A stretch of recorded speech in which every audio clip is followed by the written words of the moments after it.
Yeah. Yeah. What up, Fight World? It's that boy, Ego. And I'm back with another one. I got you. Smash the like button.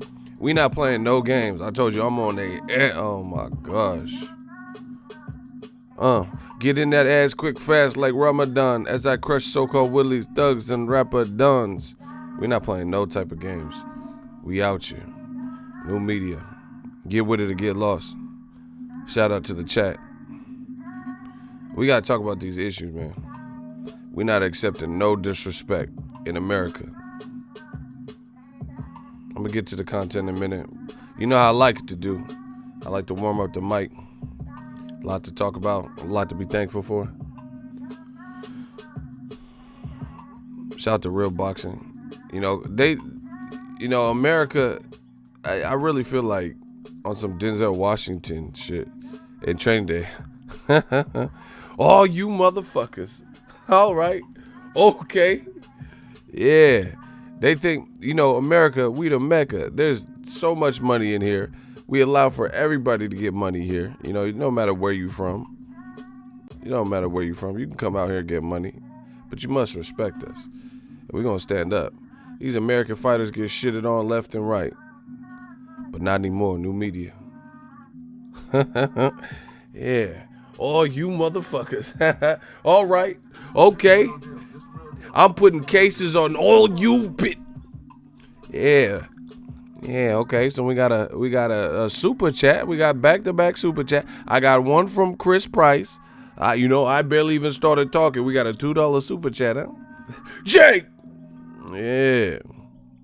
Yeah, we got David Ligon Jr. Out of all the people, David Ligon, he wants us to send a super chat to the kid, huh? $2. Yeah, we got some easy work right now. We got David Ligon with a $10. He sent us a 10-piece. He said, I might as well get this out of the way. Peace, Ego. I'm listening. Man, I told you. I take him to church. Old media don't be doing this. That's the difference between me and you. I'm Pastor Ego. The baptism is here. We got the collection plate. I told you, man, go to old media. Go look. That's why, even if they wanted to cover fights, they can't travel like me. They can't do it like we. Oh my God. And that's the thing. The people will encourage some bullshit, some buffoonery and cooning. They'll co-sign that. Yeah, man. You know what I'm saying? But what they won't do, what they don't do is pay like they weigh. We can't deny we some straight riders, man. I said, I won't deny it. I'm a straight rider. You don't want to fuck with new media. New media coming, I told y'all. Oh my God, I got to close this window. I won't deny it. I'm a straight rider. You don't want to fuck with new media. I'm busting with uppercuts, hitting with Hennessy, popping my enemies. Oh my God. I'm about to close that window if it get too loud. Eagle Valley the dawn, I get it on. Still throwing up that west side like it's 96. Cause we the shit. Oh my gosh. No cap. We might put some in your cap. You might get 6. Shout out to Pops. $3 super chat. This the real deal. Easy work. He said Hearns saying making the fight 50-50. I didn't hear that. He might have. Because new media. Because the walls are closing in. The walls closing in. You're going to have to show respect out here. Get a champ what he wants. Y'all need it. See, I told y'all Wilder made the right decision. And we riding. Make them wait. Make them come begging to work with you. Yeah. Eagle Valley the dawn, I get it on. We get it popping the sussel. Ego be looking like my drunk uncle, and you be looking like the shooters coming for your ass. Get frag. We gonna turn you into a fragment. Oh my gosh. Yeah, I don't have shit to do with your drunk uncle, Rodney. Get Frag out of here. This motherfucker got 05 in his name, so I know you wear FUBU. That motherfucker still got an 05 FUBU jersey. Get the fuck up out of here. We riding on all our enemies. Shout out to Roo Wop. Wait till the shooters come. That's your ass. Y'all can't fuck with me wearing FUBU. What you thought this was? He got, FUBU had them wild colors, navy blue and neon green. We know your shit. This motherfucker got his pant leg up like LL. You ain't LL in the house. Get your ass in the house. We run the game now.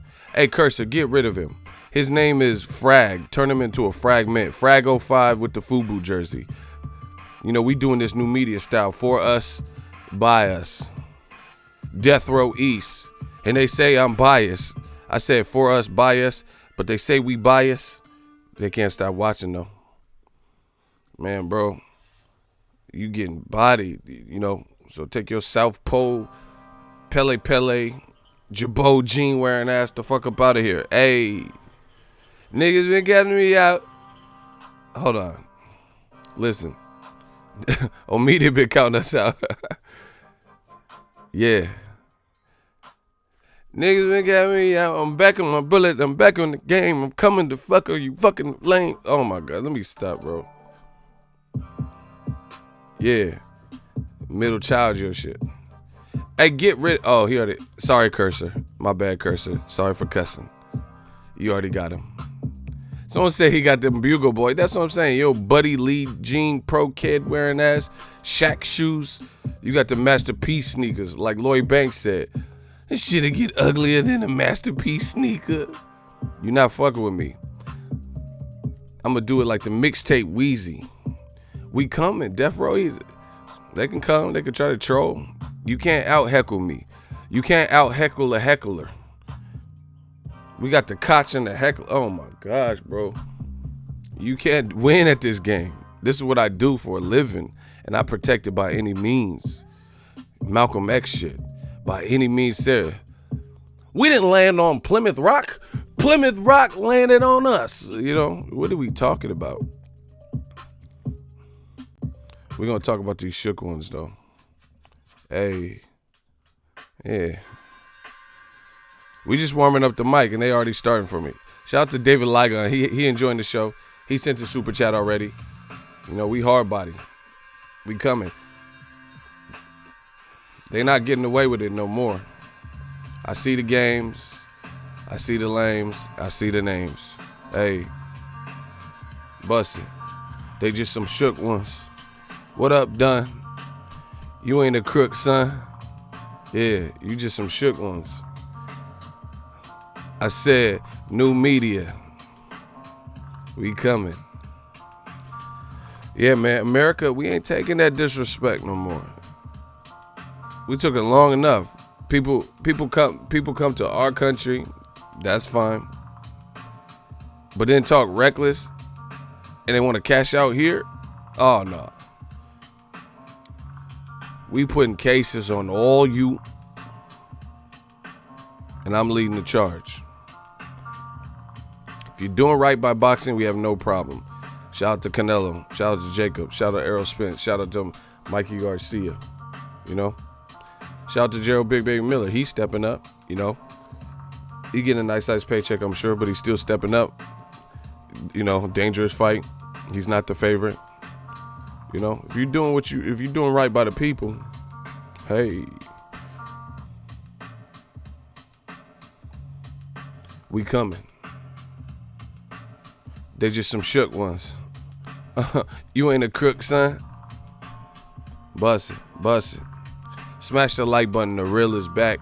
The real is cat. Most facts. Y'all know how I give it to you. Y'all know this. When I got on top, that's when they started to take notice. And you notice. Oh my gosh.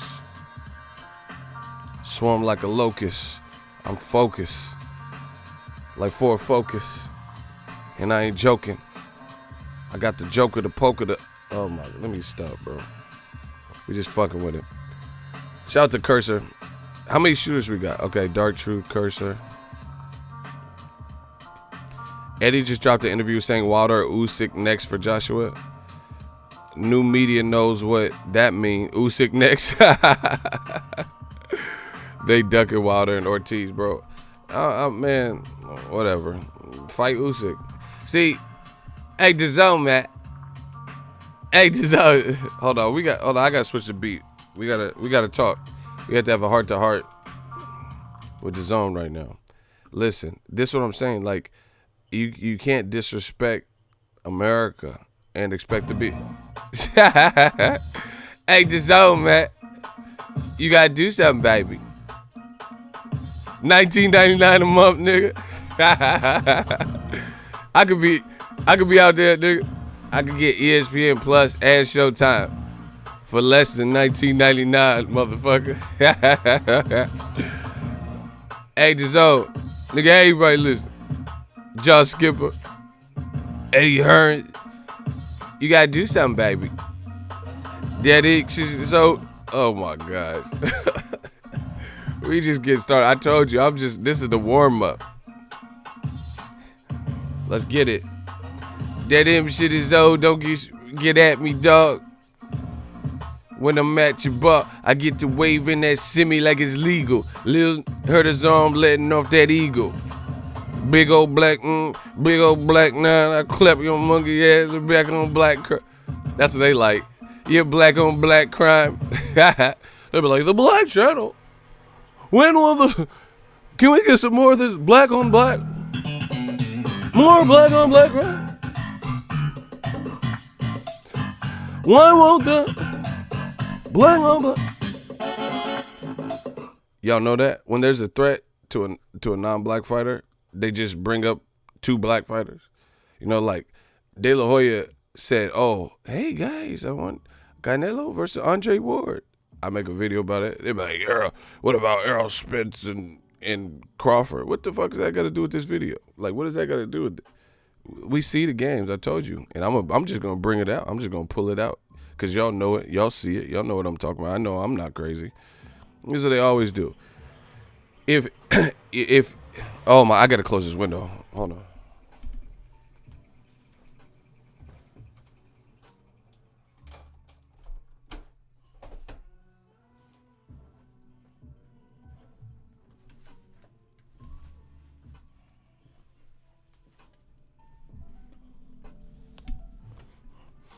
Man, every single time I go to the live stream, it'd be like that quiet movie with the monsters where you got to stay silent night or whatever. You got to stay quiet. It's like that. And then I start streaming. It's like fucking Leatherface out there and shit. Like, what the fuck? You could have did that when I was asleep. You could have did that any time. Every time I go to live stream, Leatherface be out there and shit. Hella annoying. Bing, bing, bing, bing, bing. He run around chasing motherfuckers, cutting them up and shit, bro. What the fuck? I don't know. I don't even know if y'all could hear it, but it was so loud in my ear. Bro, Leatherface is out there. Like, every time they got leaf blowers and all types of shit. Yeah, Murphy's Law, exactly. Like, fuck. Every time I go to stream, I'm like, what up, fight bro? Like the fucking chainsaw scene from Scarface. Okay, don't cut me, man. You know, that's a crucial scene in cinematic history. That chainsaw shit on Scarface. Anywho, Michelle, wow. I'm getting DAZN on May 2nd to June 2nd, then canceling LOL after. See, they should have never did that. Listen, DAZN, okay, this is what I'm talking about with disrespecting America. You come set up shop or your founders are from America, cool, that's dope. You got to give American, like at least occasionally, the fights that they want, especially with the increased price hike. Joshua versus Usyk, that's light. Excuse me, that's light. Usyk is talented. Joshua's talented. They're gold medals, but they, in my opinion, DAZN should focus. In my honest opinion, you know, The zone should be focusing on fights that appeal to Americans as well. It doesn't. I'm not saying it has to be to Americans. That's the difference. But people with a catalog in America, like let's say it's Miguel Berchelt, right? I don't know. I don't know if he's from Mexico. I think he is, but whatever. Right? Let's say he's from Mexico, because I think he might be. He might be from Texas. No, that's Francisco Vargas. Whatever. Let's say Berchelt is from Mexico, right? And then you put him in with Gervonta Tank Davis. Then that becomes a bigger fight because it's a good fight. Plus Tank is the man. Now it becomes a good fight. But you can't just keep putting on domestic level fights where people like, it's like at best an American name that is, not necessarily the huge giant blockbuster kind of star. And then they're fighting someone that's even less known in America and super unheralded. You know what I'm saying? That's not how, I don't see how that's a winning formula. Like Tevin Farmer's a beast. People can really get behind him, but to get to the next level, because he has all the skill, looking at his record, how he came up, he got losses and stuff. So this is his time. He's in the second chapter of his career, whatever. He has to have compelling fights that make people, but even like Hispanics are a huge portion of boxing, right? So you might want to even use De La Hoya and kind of tap into that market, you know what I'm saying? Because Latinos will spend historically in boxing, Hispanics will spend in boxing. They're a huge fan base in America. So maybe even Tevin Farmer versus Miguel Berchelt, right? Then at least you might be able to capture, all of Tevin Farmer's fans that want to see his skills and stuff with an interesting stylistic matchup. And then you can capture, the Hispanic population that may want to see a guy like Berchelt, and there's some differences. Berchelt looks pretty tall, so he's probably taller than Tevin Farmer. It's an interesting style matchup. Shout out to DR. Shout out to all my people in Dominican Republic. So I feel like the matchmaking, that's what the events, the main events, stuff like that. That's what's gonna get, in my opinion, get them out the red and to become successful for years to come. You get what I'm saying? Like you have to do that. You have Eddie Hearns. He putting Tevin Farmer in there with Billy Dibb and Sukiyaki Sak, like people that no one in America really knows. You get what I'm saying? He put him in there with Jonu, people from the group U2 and shit, Bono and shit. And I'm not saying every single fight is like that. I'm not saying every single fight has to be this compelling, crazy matchup, because no top-ranked PBC, nobody's doing it like that. Like you get ESPN Plus, you're gonna get some Kubrat Pulevs versus Dinu and shit, but they also are putting star power on Terrence Crawford versus Amir Khan. Everybody knows Amir. That's what I'm saying. Amir Khan's been built up in the States, right? People know Amir Khan's brand. Whether you think he's gonna get knocked out, that's beside the point. They know the name. They know Khan's brand. He's been fighting. Khan was one of the first UK people, in this era that was like fighting, like kind of got built up more fighting in America than he did. You know what I'm saying? Like he was fighting, he was a dog. Like, like in terms of fighting in Lamont Peterson's backyard in DC, fighting Danny Garcia in America. I don't remember where Zab Judah fight took place, but Khan, a lot of his big fights, Paulie Malignaggi was in New York, etc. So at least, again, we're dealing with a British fighter with top rank and an American fighter. Everyone knows both names, despite what you think of the matchup or Khan's chin and all this extra shit. Everyone knows the names. Tevin Farmer, people know his name. He's still climbing, but then nobody in America really knows Jonu. You get what I'm saying? So that's the problem. They put Brandon Rios and Humberto Soto in Tijuana, Mexico. Makes it very inconvenient for all of media to get to, different spots. You have to have a passport at that point, for that particular fight.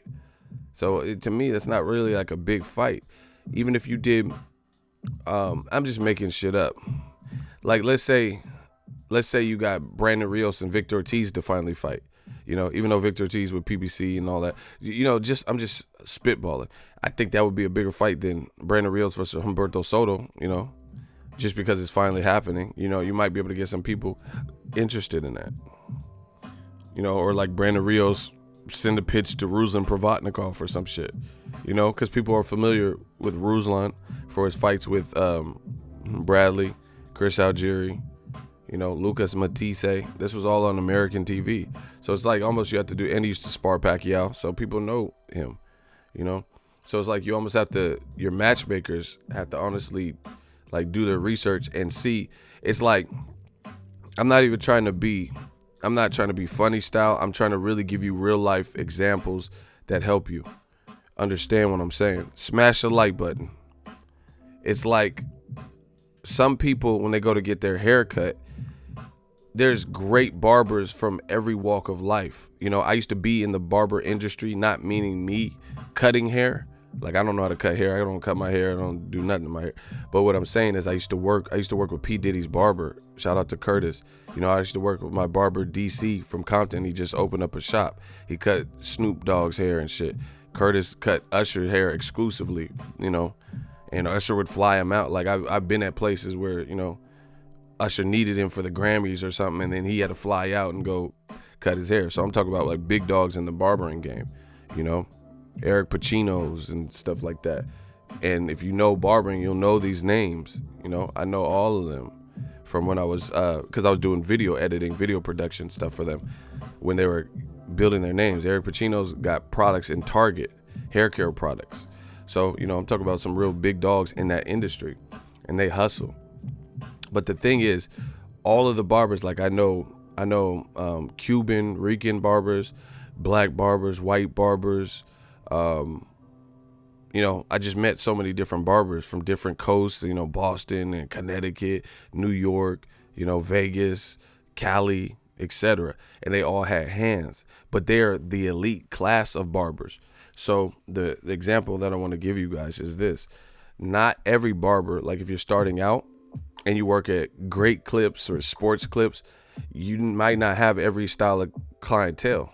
Like, you know what I'm saying? How many, like, I'm not trying to sound racist or, something stupid, but how many hood dudes, like, or just like, Dominican, Cuban, black people go to, Supercuts?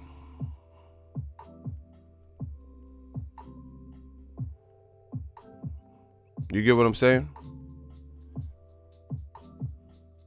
Like, you look at, like, let's say the urban, like, market or whatever. I don't even know what the fuck you call it. But let's vote. If you're a minority, if you're black or brown, do you go to Supercuts? That's it. That's my question. We'll vote. We'll do a quick vote. Who goes to Supercuts that's black, Mexican, or, and that's their dedicated spot? I'm just asking. And I'm not trying to like go hard on Supercuts or Great Clips or Sports Clips or whatever. But the thing is, people care about their hair and people want it done a certain way. And then some people entrust the local barber, because he cut their hair. And then you go to like a franchise barber place, right? And, they might fuck your head up and then you be like, push your shit back or not know how to cut your grade of hair or your texture hair, and you fucking around, leave the chair, you have a Dallas shag, and you not from Dallas. That's what I'm saying. Like, oh, you going to the Errol Spence fight? You from Dallas? Because you got the Dallas shag, but you asked him for an all-around taper. So that's a problem because, nothing wrong with the Dallas shag if that's what you want. But if you didn't want it, like some barbers don't know how to cut different grades of hair. They have everybody, they go hard. Like some barbers go hard with a fucking flat top, and that's their specialty. So you get out the fucking chair looking like Captain Planet and shit. Earth, fire, wind, water, heart, you know. Captain Planet, he's a hero, gonna take pollution down to zero. Captain Planet, he's a... You leaving the thing looking like Tony Weeks and shit, bro. What the fuck? Like, I didn't... That's what's up. This flat top clean, but I didn't ask for no flat top. Fuck, you got me looking like I'm reffing Andre Ward, Sergey Kovalev. You got me on some Tony Weeks shit, bro. This is some weak shit. Bars. Oh my God. I said, you got me on some Tony weak shit. This some weak shit. I didn't ask for a flat top.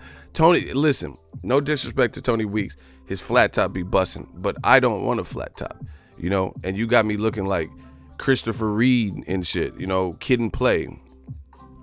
Hola, hola, eh. And I'm doing the Kid and Play dance and shit, bro. I didn't ask for this.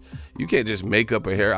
You know, yeah, take this down, you know, blend this shit. Could I get a shadow tape? And then you just do your own thing. And now I got the Tony Weeks. That's not how that. Nah, that's not gonna work for me. Like, what? You know, you got me looking like prime Lucas Matisse in Argentina. I got a rat tail and shit. And what? You know, got me looking like the Machine Matisse. Like, what? Hey, bro, you gotta switch this. You gotta do something. You gotta do something, baby. So anyway, people go to barbers that they trust. You know, some of these franchises, you know, I've been to some of them, and then you go around and ask them. They don't even listen. They don't even know what you're talking about. You know, hey, could I get a like a blend? You know, and I want my beard to connect, and they be like, the Black Channel. Why are they so difficult with the haircut? Why won't they let me? Why are you so complicated? It's like you're ordering food. Here, I got you, bro. Let me just cut your hair. And you sit in the chair.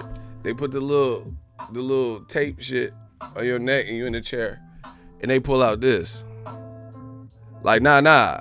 Like, where the Andes at? Like, see, I judge a barber by their clippers. The motherfucker just come out like, you ready?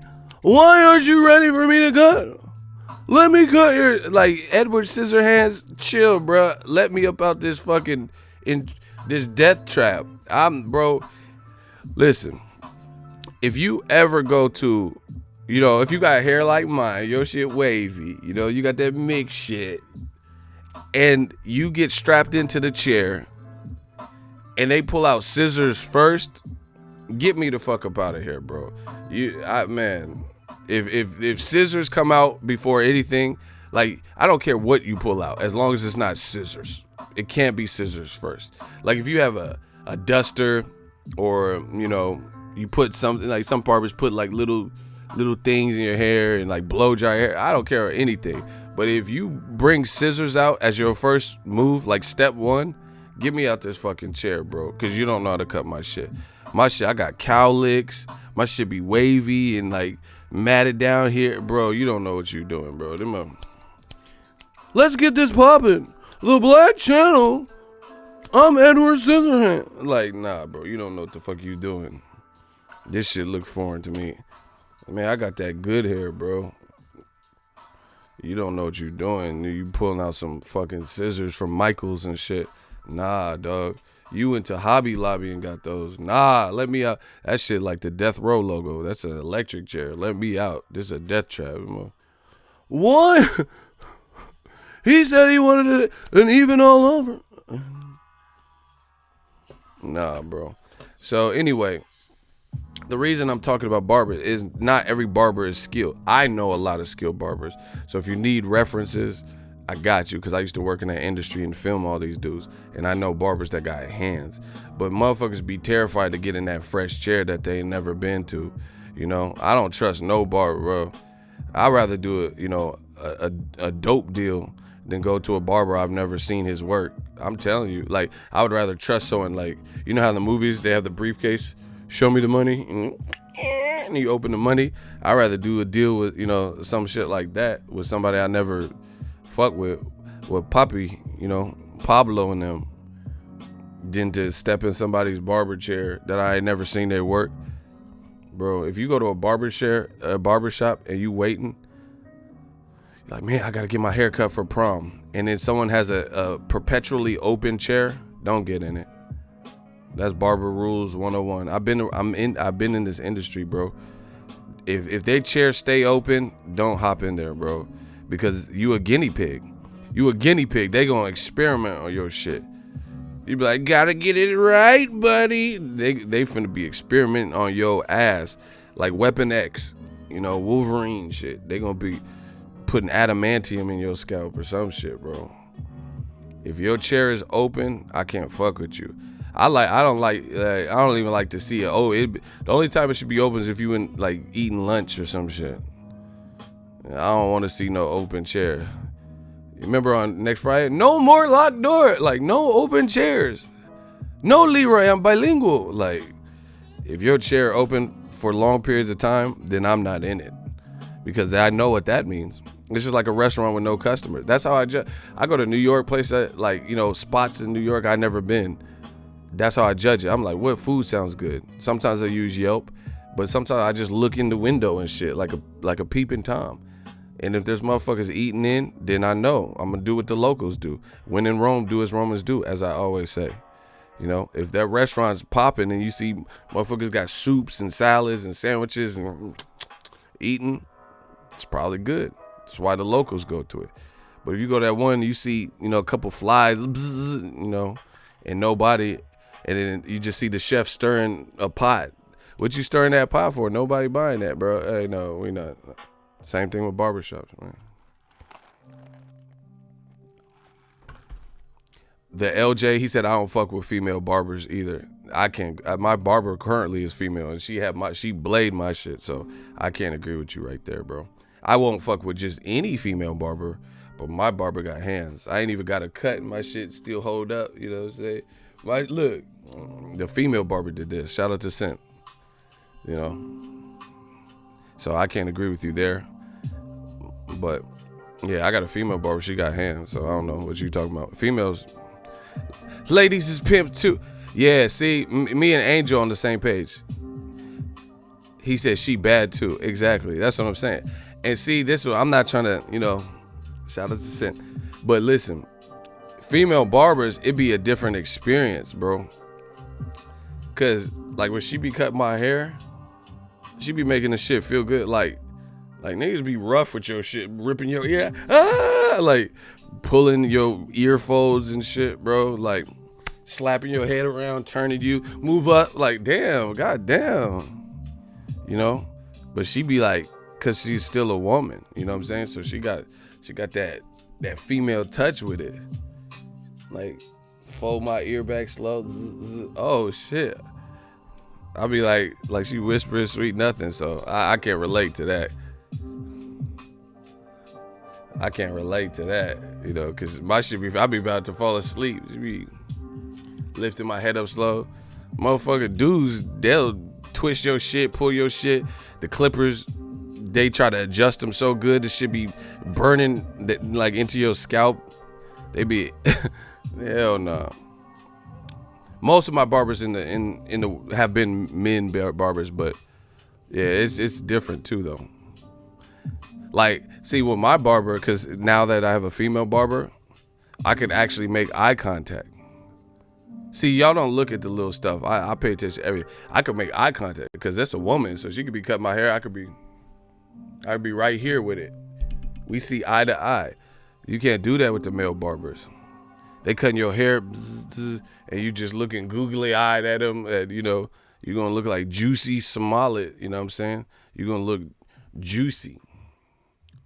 They cutting your hair, and you just staring at them.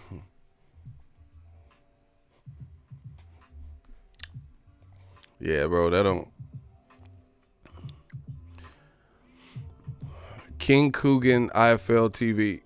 Block Defa. What's that got to do with anything we're talking about? No disrespect. Stop writing wilder than. Yeah, block him, bro.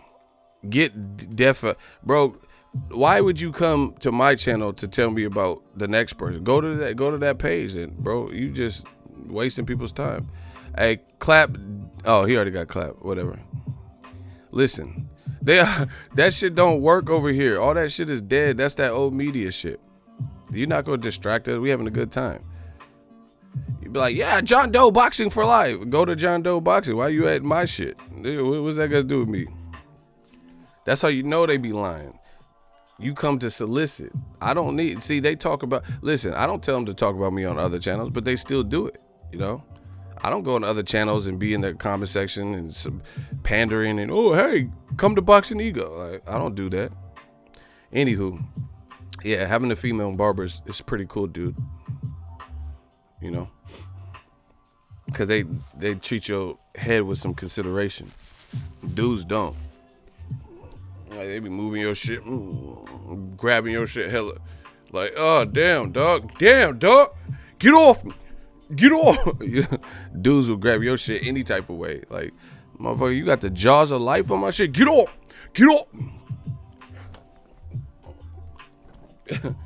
Grabbing your face all hard and shit, bro.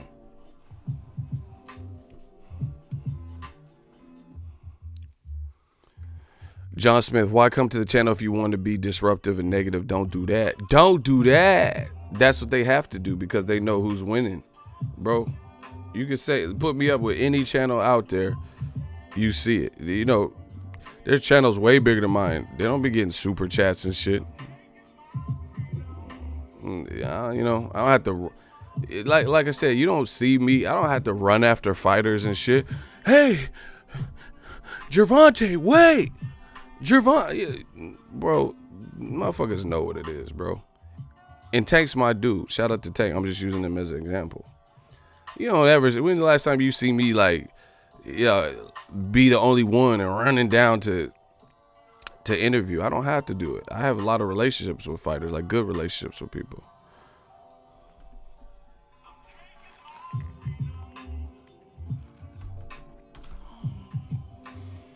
So my channel's different. My channel, I don't have to do what other people do. I do what I do and keep it pushing.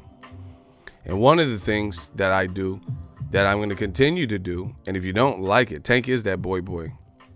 One thing that I'm going to do, and if you don't like it, is what you see in the title of this video. I'm supporting American fighters. Now, this does come with some clauses. I'm an American. I used to live in the UK. I have no problem if you're from anywhere else in this world. That's one thing. So don't think this is, a channel only for Americans or I'm only talking about Americans, because a lot of people like to twist my words up. So listen carefully. This doesn't mean that American fighters are exempt from anything, any wrongdoing. I'm not saying, hey, you get a get out of jail free card, but you duck this fighter or this and that. So I'm not giving American fighters special treatment. But what I am doing, and this is really no different than what I have been doing, I'm just making it a pledge and making it a pact and making it official, But I'm not going to be one of them people where I see all these Americans training hard, busting their ass, especially like black fighters that don't get credit. And then I'm just going to tuck my tail and try to conform and say a bunch of bullshit to slander, berate, and demean these fighters, these American fighters, because you want to have a territorial battle. Like, there's this Eddie Hearn versus, I'm not doing that.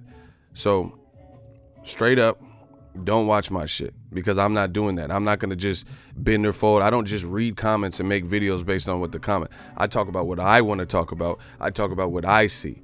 And I have a good radius considering that I've been successful in the digital marketplace for boxing. 21,000 on Facebook. The Instagram was popping. YouTube. Need I say more? I go to fights. I have people in every city, basically, that I coordinate with. So I'm not doing that. You guys could do whatever. Like it says in the video, y'all got to start showing America and American fighters some respect. All this proper banter and and this is to everybody. It don't matter where you're from. I'm just saying I'm not gonna allow them. Even and this is the thing. This is what we're plagued. This is what we're up against in America. Even Americans and American media also bash American fighters. ESPN released an article talking about Errol Spence is going to lose to Mikey Garcia. That was that particular writer, Steve Kim. That was his particular standpoint. Mikey beats Errol. But then he published an article on ESPN, a big major website, saying that Errol Spence is in a lose-lose situation. I need someone to justify and quantify, explain to me how you think a fighter is going to lose, but even in the event that they do win, they get no credit. Makes no sense. Makes absolutely no sense. How do you think a fighter like Errol Spence is going to lose to Guy B, but if he beats Guy B, he gets no credit? That's the type of stuff. We're not letting that slide. We're not letting that slide. That don't even make sense.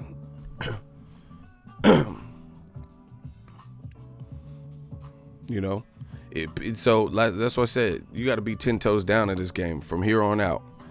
10 toes down. If you think Mikey beats Spence, cool. Rock with that. Ride with that. If you're wrong, then just be wrong. And just say, oh, shit, I thought he could do this. That's fine. No one has no problem with that. We're not perfect. We're all human. But you can't be doing hedging your bet and all this cockamamie shit. Errol, Mikey's a much better boxer. And then when the exact opposite is proven, that Errol was the smarter, much better boxer, then you say, oh, yeah, remember? I told you he wouldn't get credit. Nah, it don't work. Errol Spence get more credit. Errol Spence is the man. I'm going to say it. Errol Spence is the man. Him and Crawford sitting high. They sitting high at the top of the totem pole. I think I would even favor Errol to beat Pacquiao. Good fight. Got to see it. Let's see it. But I would favor him to beat Pacquiao, a legend. And see, this is the other thing. Let's lead into that. Let's lead into that. Gunzo, you've been warned. I'm talking about what I want to talk about. I'm not doing impressions right now. So we're going to do an impression of my shooters clapping you if you don't, learn to be like one of us. Anyway, they're always trying to distract. You're not distracting me here, because I know what you guys do. See, they want me to do the little impression. I do stuff on my own accord. I do it when I want to do it, right? If you don't like that, then there's plenty of channels out there for you, because I know what you guys are doing. Every time I talk about this issue, issues of race, double standard, do an impression. I'm not no fucking monkey circus act. I do it when I want to do it. They're always trying to distract. They're only here to cause distractions, Pay me. I'll do the impression. Give me $100 and I'll do it. I'll stop everything right now. You give me $100. Pay like you weigh. You want me to do it? You want a circus act? Pay for the circus act. I got you. What impression you want? Denzel? You want Arnold? Pay me $100. I'll do it. The fuck? Anywho, that's what I'm saying. I'm charging everybody. Ain't shit free. No, it's cool. I'm just telling you, there's too many people come in trying to change. We got real life stuff that we have to talk about, bro. Impressions can come when they come, but we talk about something real, and it's Americans not getting the proper exposure from American media, for God. We know the reason. That's dead. That's dead. We gonna give people props, just like we give other people props who come from other some people are like, oh, Kovalev beat Ward. Tyson Fury, he beat Ward. That's cool. If that's what you feel and you can explain it and stuff, that's cool. But how is it that we're so able to give Vodstick or Loma or whoever, Triple G, all the props in the world, and show up to these shows? Like I never hear them say, like, Triple G's fighting Lemieux on pay-per-view. We all knew how that was gonna go. It's not really different than Errol Spence, Mikey Garcia. But the difference with Mikey Garcia, they said Mikey had more fans. They said Mikey was smarter. They said Mikey was stylistically better than Errol Spence. And then you had some of the same people talking about, I'm not paying for this. Why? It sounds like you think Mikey's going to win. Why wouldn't you pay to see Mikey win? Because we know you're fucking lying and you don't believe what you're saying. And then some people be publicly telling you they don't want to pay, but then the numbers show, because the pay-per-view turnout and the turnout in person is good, that they did pay. But they want to publicly put that out there because they don't want to show their pledge. It's just like you voting for Trump or something and you don't want people to know that's who you're voting for. Just be real, be you. If you want to vote for Trump, that's your business, but people ask you, oh yeah, I'm picking Obama. You voting for Trump. Just be you. What you hiding? Same thing in boxing. I'm not supporting Floyd fights. This is bullshit. He's a runner. And then his Floyd fights do 4 million, 2 million, So we know they lying. We not doing that. When Triple G fought Lemieux, you don't see that same energy. Like, keep that same energy. That's our new shit. Keep that same energy. Triple G fought Lemieux. We all knew how that was going to play out. But you don't see people trying to sabotage. That's a great word. Sabotage the event. You don't see people going out of their way to sabotage it. Just like they did the Black Panther movie. I remember that movie came out and there were non-black people that were posting fraudulent posts saying that they got beat up in the theater. Go look it up. I'm not making this up. There were people, non-black people, saying they went to the Black Panther movie, which wasn't a movie for blacks, but it had an all-star black ensemble cast: Angela Bassett, Michael B. Jordan, Chadwick Boseman, and it was a black director, Ryan Coogler, who's from the Bay like me, right? And there were non-black people, like on Twitters and Instagram, wherever, on social media, and they were saying that they got beat up and posting horrific pictures of like being slashed with razors and bleeding and black eyes and stuff. And people were like, oh shit, because they were trying to sabotage the movie. But then people caught them up because they found that those pictures weren't actually authentic. Those pictures were from actual real news stories where people really did get beat up. And it was somebody like doing a hoax to intimidate or scare people and make them not want to go out and support the movie, thinking that, I don't know, the Black Channel, they're so violent, and I guess scare people like, I'm going to wait till this comes on DVD, and this shit didn't work. You know why? Because Black Panther set records only to be broken. It was like one of Marvel's most successful movies, only to be broken by Infinity War, which had all of the Marvel characters. So it was still a success. It still got an Oscar nomination. That's what I'm saying. This is new media. We after the truth. You could try to sabotage the movie. Oh, I went to Black Panther and I got stomped out, They stomped me out. You could try, but you can't sabotage us no more. You can't sabotage what we're doing. The movie still did well, still hit its numbers and then some. It still showed Ryan Coogler's ability and power as a director. It landed Michael B. Jordan more roles, I'm sure. People liked the Killmonger. They bought merchandise. They bought toys. It got an Oscar nomination. It got an Oscar. You still did nothing.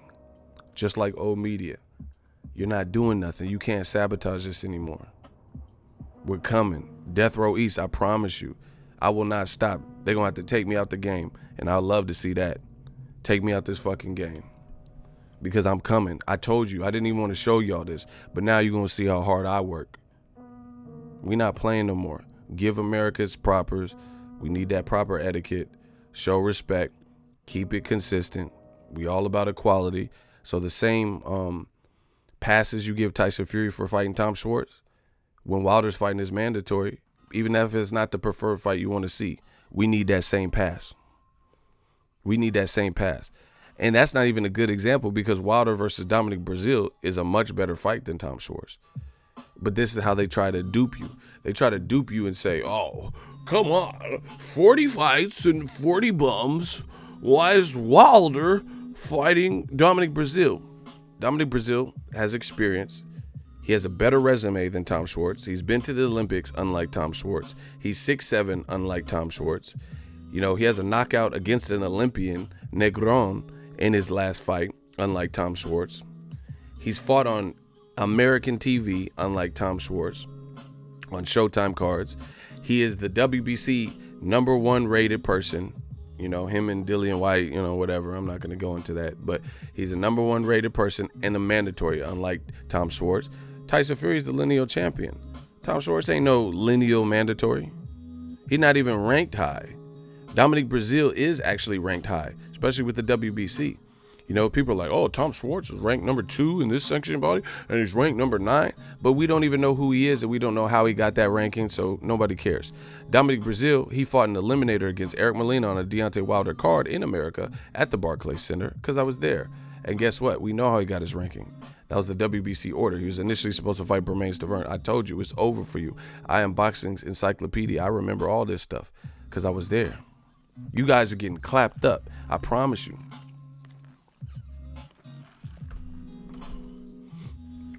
Try to warn you. See, and this is the thing. I always got to work harder than than the ops. I always got to work harder because I have to actually put in thought to what I say. I have to be professional. I have to use facts. I have to cite my sources. They don't have to do none of that. All they have to do is say, rah, rah, rah, Wilder sucks, chicken leg, chicken noodle soup, chicken noodle soup, chicken noodle soup, chicken noodle soup, with a soda on the side. They just say stupid shit, and then people, well, I'm going to thumb that up. They talk about bullshit. You know it. They not talking about nothing. They just made it up. Well, Deontay Wilder's ducking, and that is that. No excuse or no explanation. No way to quantify it. It's just because you said that. That shit is a dub. We not buying that no more. Like Clarissa Shields. They don't want to give his sister no credit. Katie Taylor, she's cool. She's dope. Well, no problem. She's doing her thing, kicking ass. But you see how Americans, Katie Taylor, I mean, she's something. She's fighting on DAZN, bro. And not everyone's even watching it. But some people, I'm pretty sure they're not even watching Katie Taylor fights. You know what I'm saying? And there's like, oh yeah, but that Katie Taylor, man. Clarissa Shields represented us in the Olympics. She did something even her male counterparts ain't done, which has got 2 gold medals. There is no American boxer, male or female, that got 2 Olympic gold medals. Clarissa Shields did that for us. Lomachenko did it, and he's like, walking on water, according to the fans. I mean, I know he has 2 fights, but this man has 2 gold medals, you guys. He got 2 gold. You don't just get a gold medal. Okay, so if you don't just get a gold medal, then give it up for that sister, Clarissa Shields, because you don't just get 2 gold medals. I see what they're doing. It's over. Everything starts from now. If Lomachenko's God, then Clarissa Shields is the goddess, right?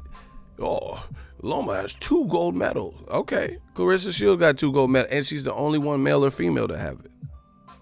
So why every time you write an article, every time you talk about that girl, Clarissa Shields, why are you bashing her? Why is her style, oh yeah, she's being mean on Twitter. Like, who cares? She's a fighter. I like when the fighters are mean. Next, what's next? I mean, she has braids, guys. What fighter? The Black Channel?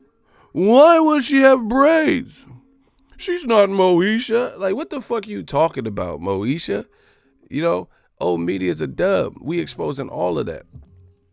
What the fuck is her having her choice of hair have to do with her ability to scrap and punch women's lights out?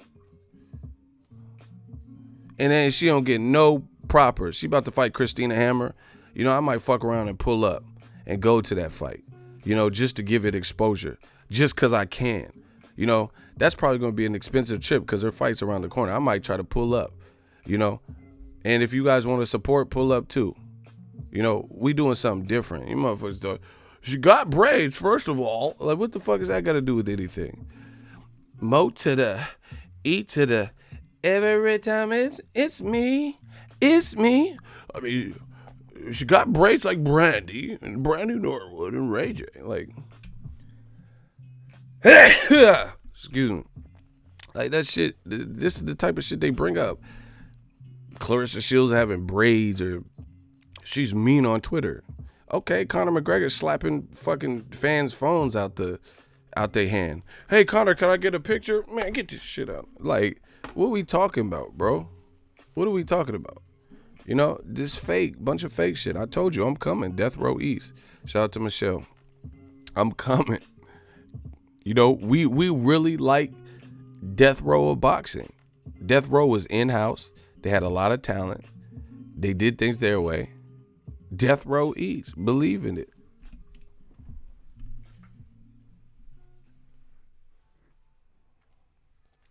Death Row East. Believe in that. You see, Shook? We doing shit our way.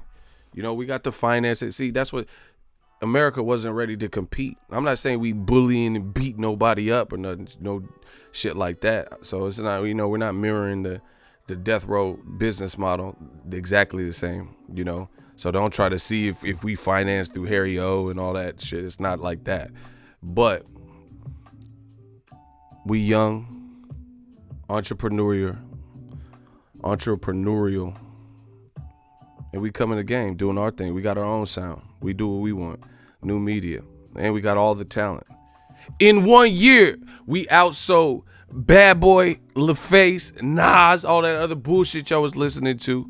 I told you we was going to come, overthrow your existing government you got in boxing, and come up with something new. One nation, Death Row East. Believe in that. Do you believe in God? Then believe in Death Row East. The conglomerate. It's a new time. It's a new day. It's a new regime. You're going to have to start paying like you weigh. Give Wilder, 100 mil? Yeah, that ain't good enough. Get that man a percentage. We coming. He ain't ducking because he not taking a flat fee. Because where'd you come up with that number? Somebody explain how they know what the fight's going to do on an app that ain't never been out. Eric, what up?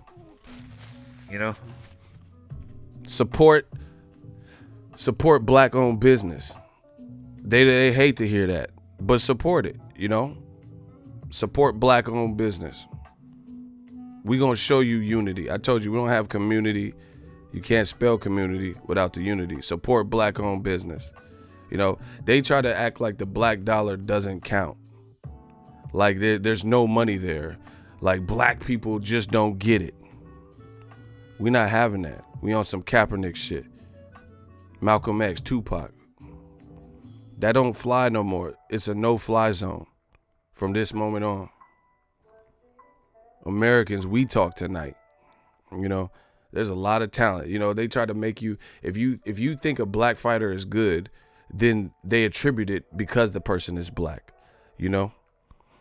They say, oh, you just da-da-da. They try to belittle you, berate you because you happen to like a black fighter or like the style, right?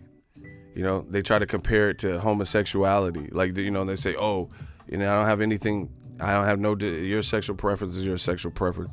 So you're not going to do me like that. Listen to what I'm saying carefully. What I'm saying is they try to, you like Floyd, you like Errol Spence, then they try to create this homoerotic like fetish, like as if you like Spence for reasons outside of boxing, as if you like Floyd Mayweather because you want to sleep with him or some weird stuff that had nothing to, you didn't say anything about that. All you simply said is Floyd can scrap. He's the best boxer of this generation. He's TBE. They don't like that.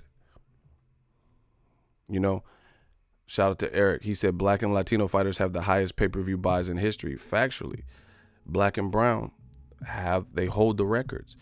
From Canelo to Floyd to Mike Tyson to Lennox Lewis. That is a historic fact. I mean, rest in peace, God rest his soul. Tommy Morrison. They tried it. They said he was the next guy. They even compared him to John Wayne. He's the Duke. John Wayne was a racist also. They compared him to John Wayne before he really even accomplished, historical feats. They put him in the Rocky movie, Rocky 5. This is all fact. I'm not saying it's his fault. It's not his fault. It's Hollywood's fault. You know what I'm saying? They put him in, and then when he stepped up, fought Lennox Lewis and Michael Bent and stuff, he got beat. Got stopped and stuff, But he doesn't have the highest grossing pay-per-views. But a person like Floyd Mayweather, who is despised, according to the fans, he does have all the records mostly. I told you, you got to make sense. And then, see, and this is how they listen. This is how they try to trick you. Because I'm saying this, they'll say some dumb shit. Oh, you black bastard, Black Panther. I support everybody. I myself am mixed. I show everybody love, right? But they try to attribute it to somehow flip it and say I'm racist. Nah, I don't have shit to do with racism.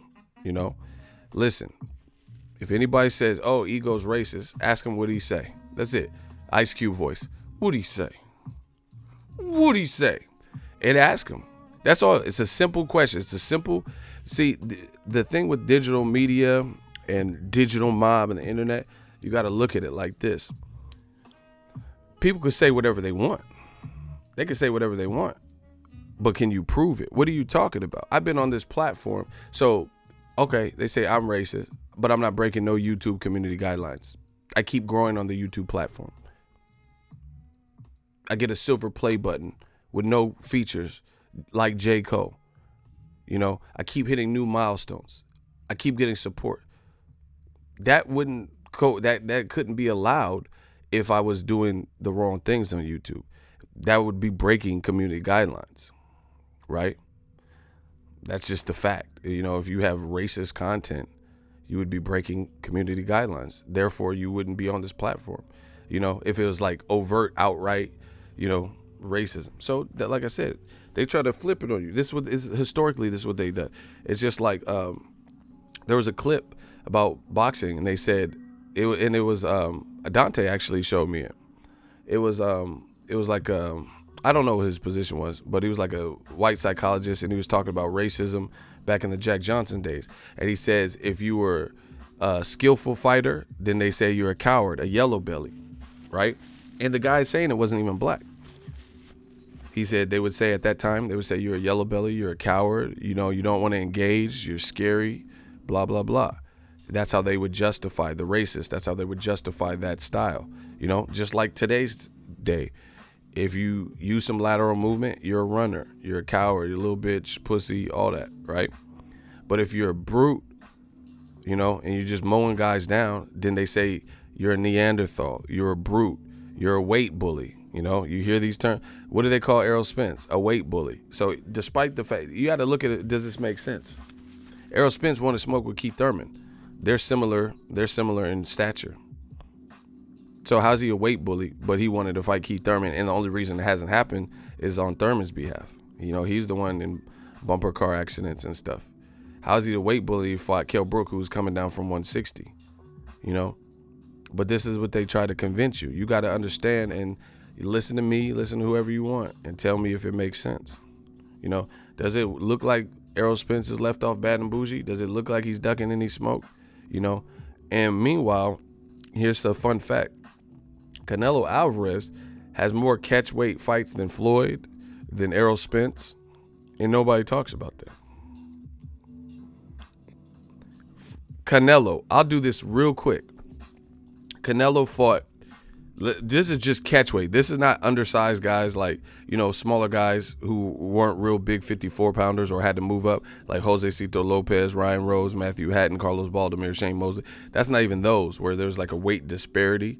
We'll just use catchweights. Floyd Mayweather, catchweight. Alfredo Angulo, catchweight. Edeslandi Lara, catchweight. James Kirkland, catchweight. Right? Where else are we? Amir Khan, catchweight. Julio Cesar Chavez, catchweight. That's already 6 fights off the top of my dome that all took place at man-made weight classes that are not normally instilled in boxing. Liam Smith did not happen at a catchweight, but the reason is because he was a belt. That's the only reason you could justify that, say it was a title fight, because nobody wanted to see that. So I named 6 fights off the top of my head where Canelo fought at catchweights, but they say Errol Spence is the bully, yet he just fought Mikey Garcia, who asked for him. Let's keep that in mind. Who asked to fight him, who said, I want to move up. I see something in this guy, right? He called Al, or, you know, made the proper calls. The fight got made. And Errol Spence is the weight bully. Not to mention, Errol Spence came in under the weight. Y'all getting destroyed, and you know it. And this is all fact. That's why it's so raw to see, because I'm a little skinny nigga battling lions. That's why it's so raw to see. I already said Chavez. That's why it's so raw to see. I'm destroying them. That's why what I'm doing, I know what I'm doing. I'm destroying them. This is all fact. I'm not just making up shit to hate. And that's what they say. Oh, you're just hating on Canelo. Prove it wrong. I'm ready. I'm destroying him. I fucked his wife. I'm fucking him in the game. He lives off a mafioso image. I'm destroying him. If anybody's a mob, it's us. It's us. We the mob. Money on top of boxing. Digital mob. Let's get it.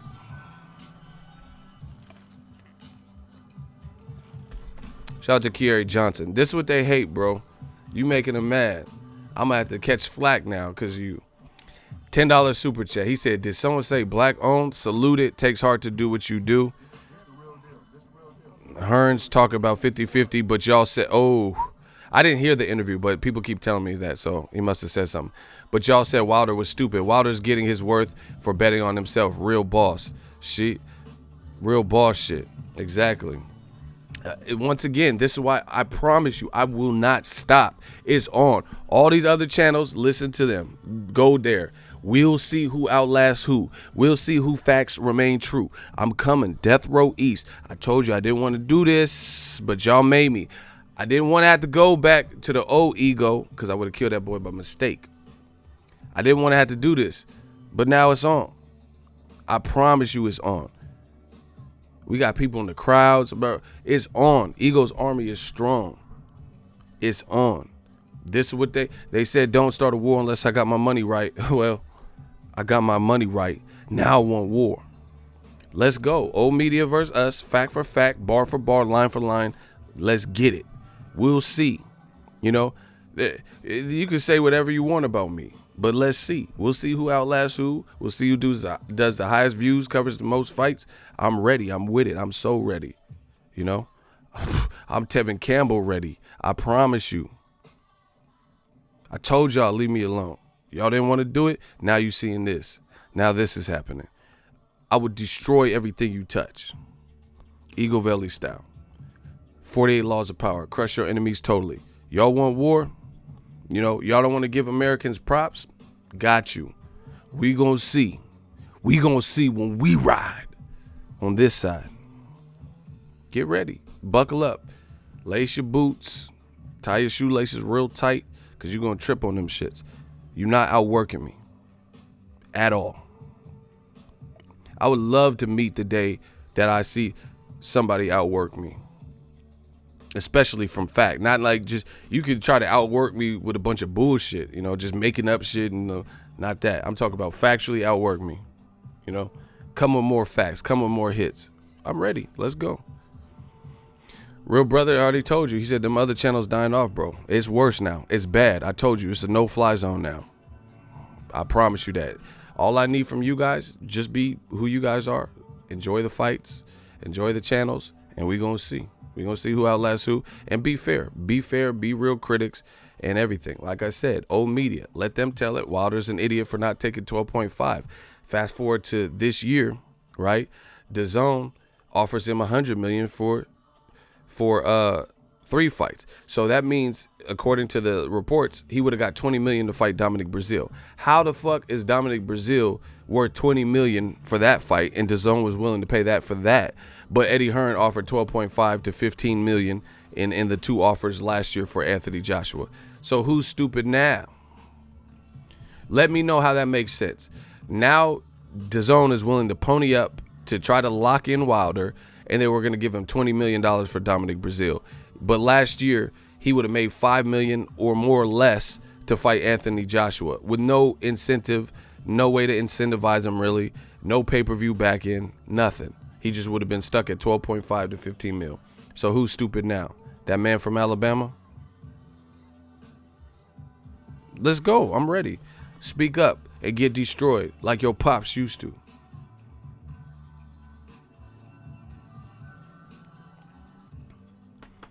You know, and now I haven't seen it, you know, full disclosure, I haven't seen it, but I guess Eddie Hearn's now saying 50-50 for Wilder. Wilder told you, he said, I'm not doing it for less than 50-50. DAZN is raising their prices. Wilder's doing the right thing because now you're seeing it. It's looking like DAZN needs a hit. They're going to have to, but see, this is how you break somebody. I'm going to tell you the business. This is how you break them, you know, make them make it on their own. That's what I'm saying. New media, we doing the same thing. I promise you. We doing the same thing.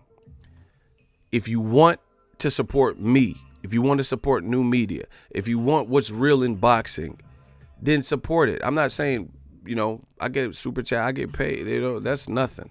I don't care about money, right? You could do it if you want to help the channel. Great. But I'm saying support. Show likes, show comments, show up, you know, be in the channel. If you like channels or what they're talking about. If it's that old media bullshit, stop arguing with it. Stop arguing because you see a title that pisses you off and you know they're lying. Stop. We gonna dry everybody up. I promise you, before 2019, they getting dried out. You know, it's gonna be a desert out this bitch. If you're not talking about nothing, you getting mowed over. We running over everything. Marshawn Lynch. We will not stop. And that's an order. Stop arguing with them. Make people coexist. This is how you break somebody. Make them fend for themselves. You know, it's like, let's say your parents pay all your bills and then you treat your parents disrespectfully. They cut you off. They say, you know what, fuck it. I'm not paying your car note. You got a job. I'm not paying your phone bill. You got a job. I'm taking you off the insurance. You got a job. You know, you can stay here, but you got to pay for all that stuff.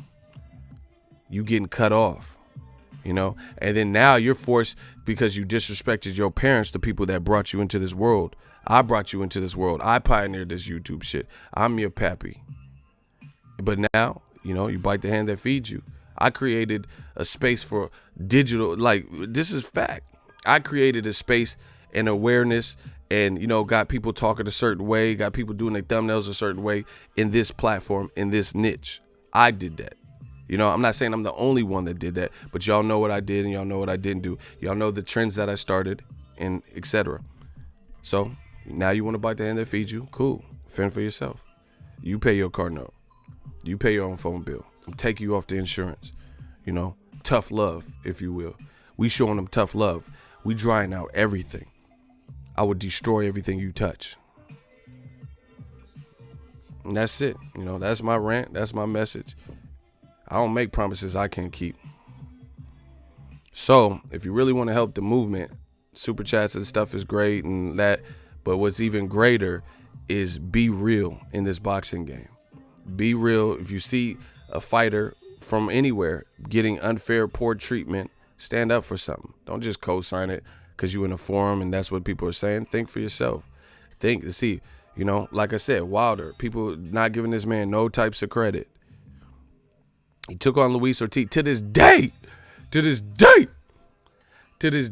nobody wants to fight Luis Ortiz. Wilder is the only big name, not Dave Allen or, you know, somebody else, you know, with losses and whatever, that stepped up for Luis Ortiz. People mention Luis Ortiz, but they don't fight him next. Joe Joyce said they want to eventually fight him. Usyk said he's going to move up to heavyweight and wants to fight, but he's talking about fighting Carlos Takam. You know, Carlos Takam been stopped multiple times. Luis Ortiz got stopped once. Fight Luis Ortiz. That's a undisputed champion. You mentioned him. So this is what I'm saying with new media. I'm not just saying Usyk got to jump into the mix with the toughest fight, but you mentioned him. Your team mentioned Luis Ortiz. That's the problem. Like same thing with Oscar and Canelo and Andre Ward, right? I'm not just putting that pressure. Canelo has a tough fight already with Daniel Jacobs at 160. I didn't put that pressure on Canelo. His promoter brought up Andre Ward randomly. So now we're going to talk about it. See, what they try to do is make up scenarios. You know, Al Heyman ain't saying, oh, my next move, I want Errol Spence to fight Canelo at 160 on DAZN. But that's what they'll bring up because they're trying to keep up with us. But like I said, they could try. They can't be new media. I don't have to make up points. I don't have to. I'm going off of an interview with Oscar De La Hoya. That's the only reason I'm talking about Canelo versus Andre Ward, because I think he should focus, like, you know, to his credit, it looks like he's in camp mode, you know, but De La Hoya is the one clout chasing and telling you guys about Andre Ward as a possibility. So, yeah, we go talk about it. They're making up, you know, stuff that's not likely. Mayweather versus Canelo and, you know, Errol Spence versus Canelo. The bottom line is DAZN's raising the prices. It doesn't look like top Al Heyman guys that have momentum, that have the ability to be on pay-per-view or conduct the pay-per-views are going to DAZN. So why am I going to spend too much time talking about that when no pay-per-view guy, name one person that has been on pay-per-view as the main event that went to DAZN from the Heyman side? I'll wait. You can't fuck with me, but I'll wait. You guys try to answer that. I'm going to ask again.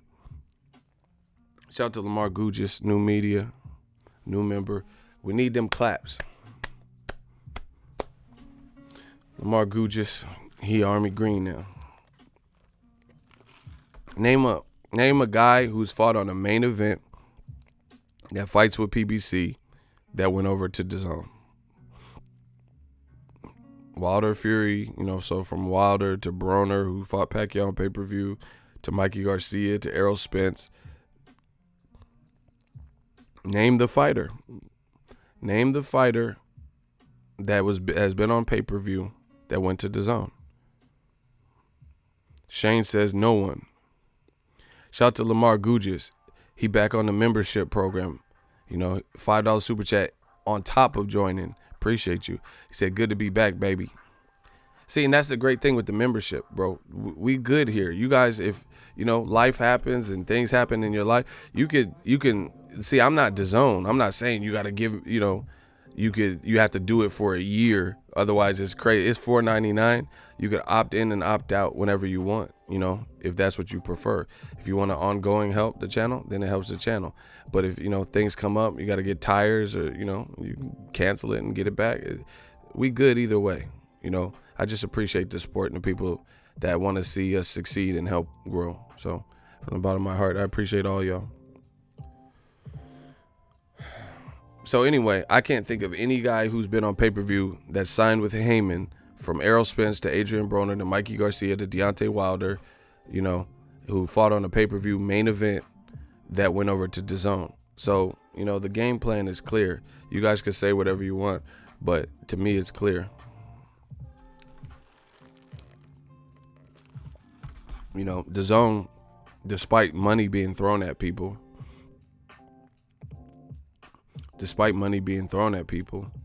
is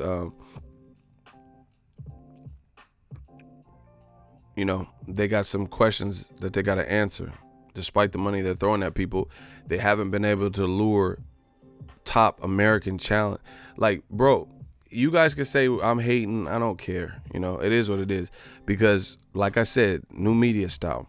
If you feel I'm on this mic just hating and making up stuff about DAZN, then tell me what I said that you disagree with.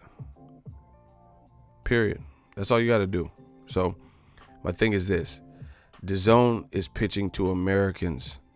I'm going to keep saying this. I said this when they first came out. I said this now. I'm going to keep saying it until it changes. You're pitching to Americans with products that a bunch of the guys aren't American and or haven't been established in America. I don't understand how that's a winning formula when you're selling to Americans, Like Charlos, they are fun to watch. They talk some shit from time to time. They give a good interview. They have personalities, whether they're angry or happy or crying or sad and melancholy, excited. They are both good fighters and they both give good interviews. And they're both, like I said, it doesn't matter. Just like Floyd. People didn't like Floyd, but he still did the biggest numbers. So they are personalities on top of being good fighters and having some of the best jabs in boxing. Errol Spence is making great fighters like Mikey, who was on a tear and climbed 4 divisions like it was nothing and made him lose every round. He's a star. Gervonta Tank Davis, that's my guy. Shout out to Tank. He's a star. Tank will beat your fucking brains in and smile and not have many scratches on him or nothing. He's exciting. He's a southpaw that talks some shit, has an amateur pedigree, is already aligned with Mayweather Promotions. He's from a rough area, so he has a good story. He's friends with Drake and all these celebrities who show up for his fights. He's a star, right? DAZN don't have guys like that are American and or have infiltrated the American marketplace. That is what they need to work on. I told people last year, DAZN, they should have. See, this is, bro, I'm trying, oh my gosh, I'm trying to tell you guys.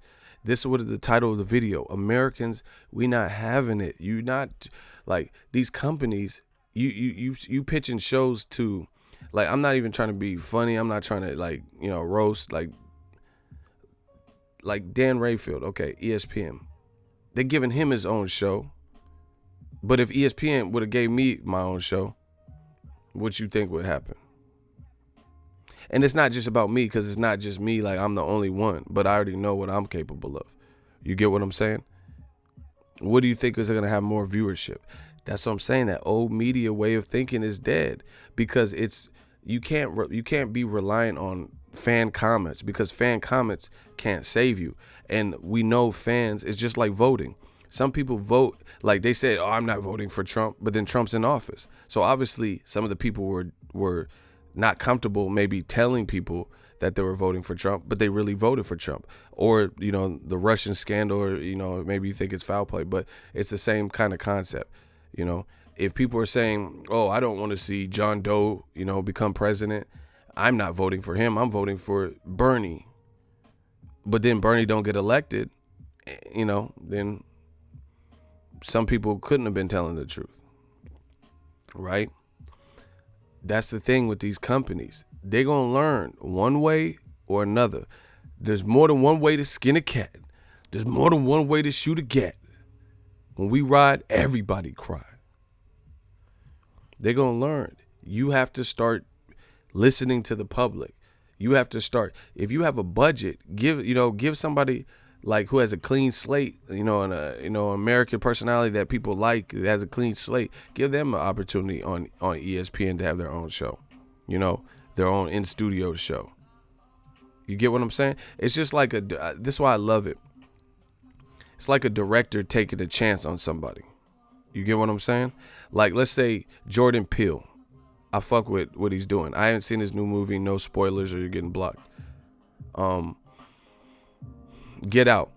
He had a movie that became kind of a cult classic on a low budget. Like, you know what I'm saying? Not low, but for movie Hollywood blockbuster standards, it wasn't like they gave Dwayne The Rock Johnson, no disrespect to him, but he did a movie called Skyscraper, and it looked like it had a big budget in San Andreas, but I don't know how popular those movies were. You get what I'm saying? So Get Out had a relatively small budget, and then a lot of people went out to see it. His star of his movie was a dark-skinned dude from England. So some of y'all didn't know that guy's English, right? And he had been in like little bit roles. Like he was in Sicario, the first one, stuff like that. And he had a chance in a big movie as the lead, and he did a good job, right? That's my point. People want to do the old media way, like you want to get this actor because you think he's gonna be the one that can portray it the best, and that's not necessarily the case. Same thing with old media. They want to give people shows or spend money or promote fighter whoever you want, but the people want Tank Davis. But you trying to promote, a guy who's foreign and put all the budget in him. That's what I'm saying. You can't force feed the public like that. You can't force feed the public into thinking and liking necessarily what you want them to like. They could say Lomachenko is the next Muhammad Ali, the next Mr. T, the next Pee Wee Herman, the next Thor. It don't matter what you say. That's what they don't understand. It don't matter what you say. If his personality, his fighting style, his blah blah blah is gonna take him where it's gonna take him. That's why I said in the video, you gotta treat Americans with some respect. We telling you what we want. We telling you the fights we want. We telling you who's the star, who we watching for. So if you can't, corral those people in, like, in my opinion, this is just my opinion. This is not a knock on anyone. It's my real opinion. Right? Gervonta Tank Davis signing to DAZN for whatever Triple G got, if they were able to have done that, would be bigger for DAZN than Triple G. Triple G's coming off a loss. Gervonta's undefeated. Triple G's 37 years old. Tank Davis is 23 or whatever. So, excuse me. The point being is Tank Davis, he's a star already, and he's only a tender age of 23. He has Drake and Birdman. Brrr, what happened to that boy? And Lil Wayne and shit at his shows. He didn't even fight he fought Hugo Ruiz, and Drake was still there. Drake, I just came to see Gervonta Tank Davis. I came from Toronto. They had Drake there for a fight that wasn't even really big after Abnormatis pulled out. That shows you star power. That shows you who he is. So to me, that would have been a bigger accomplishment to boost and bolster your app See, that's what I'm saying. You could be a billionaire. Like John Skipper. You still got to employ the right people. You still got to get the people with the reach and the people that connect with the public. There's no getting around that. Like I said, Gervonta Tank Davis at this point, I think he would have been a bigger come up for DAZN. But see, once again, people act like the black dollar doesn't count. Oh, Tank Davis, come on. He ducked Lomachenko, and they say all this casual shit. All right. So build your company up based on that. That's what I'm saying. All that old media stuff don't work. Saying stupid shit, Tank ducked Lomachenko, but no one sent anyone contracts and, all that. This is all public. What top ranked contract did they send for good money for Tank to fight, and they were willing to do a joint promotion? It didn't happen. I never heard of it, but people want to say that. So like I said, if you conduct your company based on that, then you're going to be led astray, and that's my honest opinion. DAZN would have been better suited getting a guy like Tank, like doing whatever they could to get him. And it doesn't help that Eddie Hearn's running around rubbing people the wrong way. Leonard Ellerbe checked Eddie Hearn. Like, what are you doing? This fighter's under a contract, and oh, it might have been De La Hoya, actually. I don't know. It was one of them. Yeah, it was De La Hoya. My bad. But he's still with DAZN. He said, oh, Tank, fight with me. And then De La Hoya tried to get mad that he said Mayweather had Ryan Garcia at his birthday party or some shit. Calling the kettle black. But anyway, the bottom line is this. I think personally, Tank, because Tank can grow with the app. I'm not saying Tank should, listen, just so we're in the clear. I'm not saying Tank should have went to DAZN. I'm not saying Tank should go fight on the app. That's not what I'm saying at all. But I'm saying if somehow, some way, that was the major push and they landed Tank, that's what I'm saying. If he wanted to go over there and if they, I would have made a major play for him, something crazy, not no $5 million, whatever crazy cockamamie deal Triple G got, that would have been my play and that would have been my push for a fighter like Tank Davis for several reasons. That's what I'm saying. Tank Davis, he's 23. Exciting to watch. Triple G, to be honest, when he's getting walked down, if you could push him back and he respects your skill set and power, he just jabs. That's what we've seen in his last couple of fights with Jacobs and Canelo. That's what he does. When you ever seen a Gervonta Davis fight where all he did was jab? The motherfucker knocked out like everyone he fought in splendid fashion except for like one guy. Something like that. So once again, and his age, he's 23 or whatever age he is. So if you made this strong play for like a Tank Davis and somehow landed him, right, then he could help because he's here for, he could be here for a while. You could build him up, He's already a star now. Motherfucker got 1 million+ views, dating a celebrity girl, just different shit like that. Exciting to watch, Southpaw. So that would have been a better, bigger move.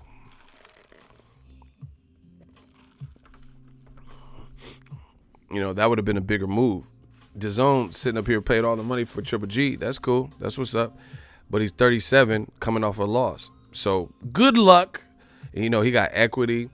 Triple G got his own fights, on DAZN, but nobody knows his stable. Name one fighter signed to Triple G Promotions other than Triple G himself. I'll wait. They say I'd be lying. I can't wait to hear this. Name a Triple G promotion fighter that you know. I'm gonna ask again. Name a Gennady Golovkin fighter outside of himself that is signed to Triple G Promotions.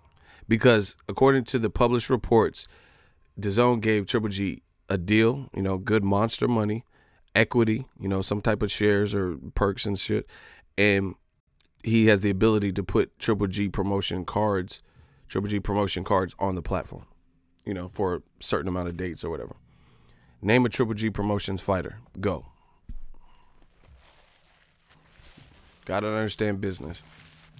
I'm not, shooters, just hold me down. I'm not doing the hot seats and drive-by comments.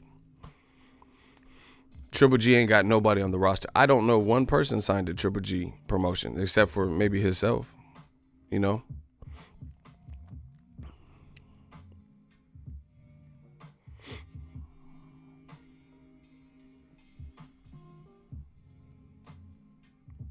So that's cool. You know, he came up. He said Triple G signed Abel Sanchez as his first fighter. I'm done, bro. That's what I'm saying. So this what I'm saying. Americans, we not tolerating anymore. You gonna throw the bag at Tyson Fury. You gonna throw the bag at Triple G. All right, but then you want to build your company on foreign fighters and not focus and not show the same love to American fighters, especially black fighters. You know, like you make this strong ass play to get Triple G, who's 37, and he's coming off of a loss where he looked pretty horrible for the first 8 rounds. That's fine. That's your business. But then you say you want Tank Davis to fight Tevin Farmer and you offer him $5 million. Explain.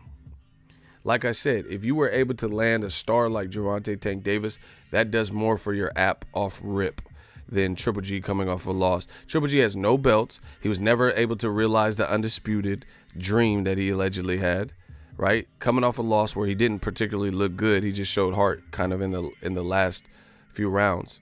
He's not from America. He just did a press conference for DAZN and didn't speak in English, even though he speaks English. He preferred to have it translated. So this is what you want. He's beefing with Canelo. There's a lot of Mexican fans and Latino fans and Hispanic fans that, you know, if you're emotional and stuff like that, some people pick sides and they're like, you know, fuck that. You know, I'm riding with Canelo, you know. So he lost fans there. He says Mexican style, even though we haven't really seen that. You know, Canelo's stepping up and fighting Jacobs. Triple G's rumored opponent is Brandon Adams or, you know, Madison Bumgarner or whoever the fuck he's fighting. You know? So that's what I'm saying. So if you want to skip around and choose around American fighters, especially American black fighters, that's your business. But good luck. Good luck, you know. Everybody could get a crazy deal with these new companies and new ventures, except for black fighters. You got to pay like you weigh. You know, and see, this is what I'm saying. He said this is for La Raza. Hey, y'all tripping, bro. You know, it's crazy. So Tank Davis gets $5 million to fight Tevin Farmer. Triple G's coming off of a loss.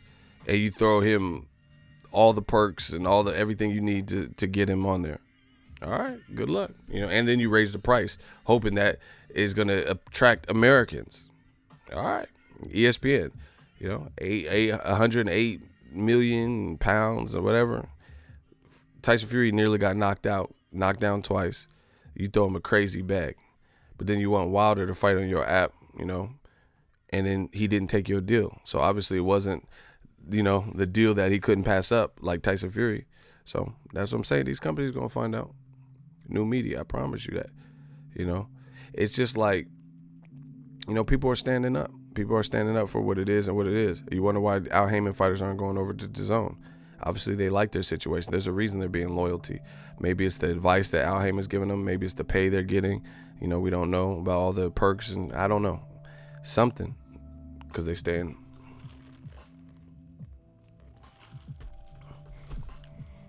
Jacobs fought 3 undefeated fighters to land the Canelo, and Triple G is fighting a bum.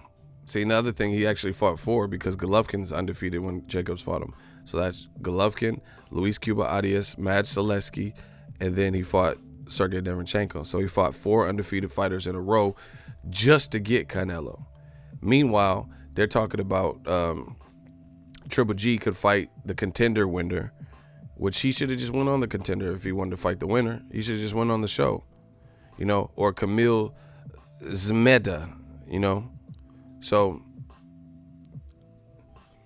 you know, how's that fair? You know, and the fans see it. You know, Triple G can fight Nissan Top Ramen, you know, and get a Canelo trilogy because that's what they banking on. They hoping Canelo win, try to keep Triple G warm on the shelf against a guy that they favor him to beat, like they did with Vanes Martirosyan.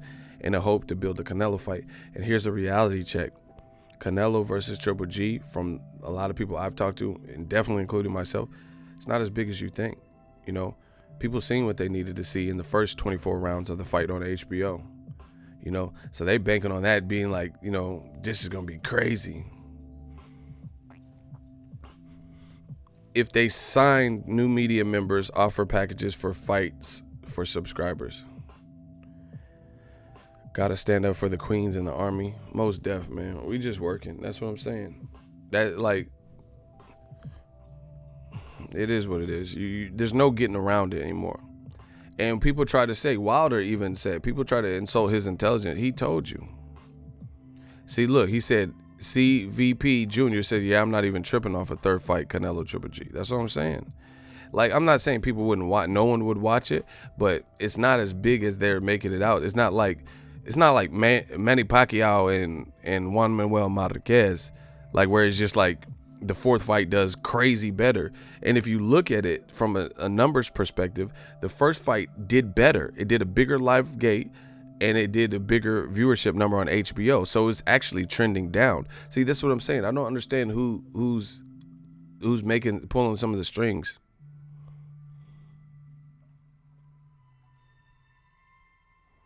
You know? I don't understand who's pulling some of the strings over there. Like, Canelo Triple G was trending down, and that's the fight you're desperate to get, you know? But not realizing fans will pony up and probably want to see Triple G versus Andre, two guys you already have. That's a good fight. I would support it totally. But that's what I'm saying. If you don't want to listen to the public, then good luck. Like, if I have a bakery and then someone's like, man, the donuts are good, but they're a little bit too sweet, you know? The iced coffee or the coffee is good, but it's never hot. Then it's up to my intuition or whatever to hear this feedback and maybe get a new coffee maker so the coffee comes out hot. Spend the money to appease the customers because this is what they're complaining about, right? They say the donuts are too sweet. Maybe slightly alter the recipe so they're not as sweet. So if I don't listen to that and I'm like, man, fuck it, you drinking this coffee that I give you, you know, you gonna eat these donuts and get diabetes, you know? Okay, then people are gonna stop fucking with it. That's simple business, bro. Simple business. You know, if you don't listen to your customers, see, that's what I listen to my customer all the time. They tell me, hey, they said, cover more fights and more fights. You know, we like when you go to the fights. So I started doing that. I started covering more and more fights. You know, went to Mayweather McGregor, right? Went to Crawford in Nebraska, Crawford in Dongo. You know, this year I went to Spence Garcia, Broner Pacquiao. Like, I was at all the big fight. That's what fans said they want. That's what I'm going to give them. You know, change your intro. I changed the intro. You know, I try to listen to y'all. You know, hey, you should do this. You got to listen to it. You know what I'm saying? You know, if I'm doing this live stream, man, I can't hear you. The volume's too low. I turn the volume up. Man, that shit's too loud. Then I turn it down. Let's do it. Let's do a sound check. Is the volume need to go up? Does the volume need to go down? Or is it perfect? Let me know. I'll make the adjustment right now. Is the volume on this live stream good, bad, perfect? Like, what do I need to do? Do I need to increase, decrease, or are we good? See, I listen to the people. I care what they think because they're the ones that support the channel. Shout out to Jose de Jesus. He said the volume is perfect. See? Just perfect. It's good. See? Okay, then I'm going to leave it.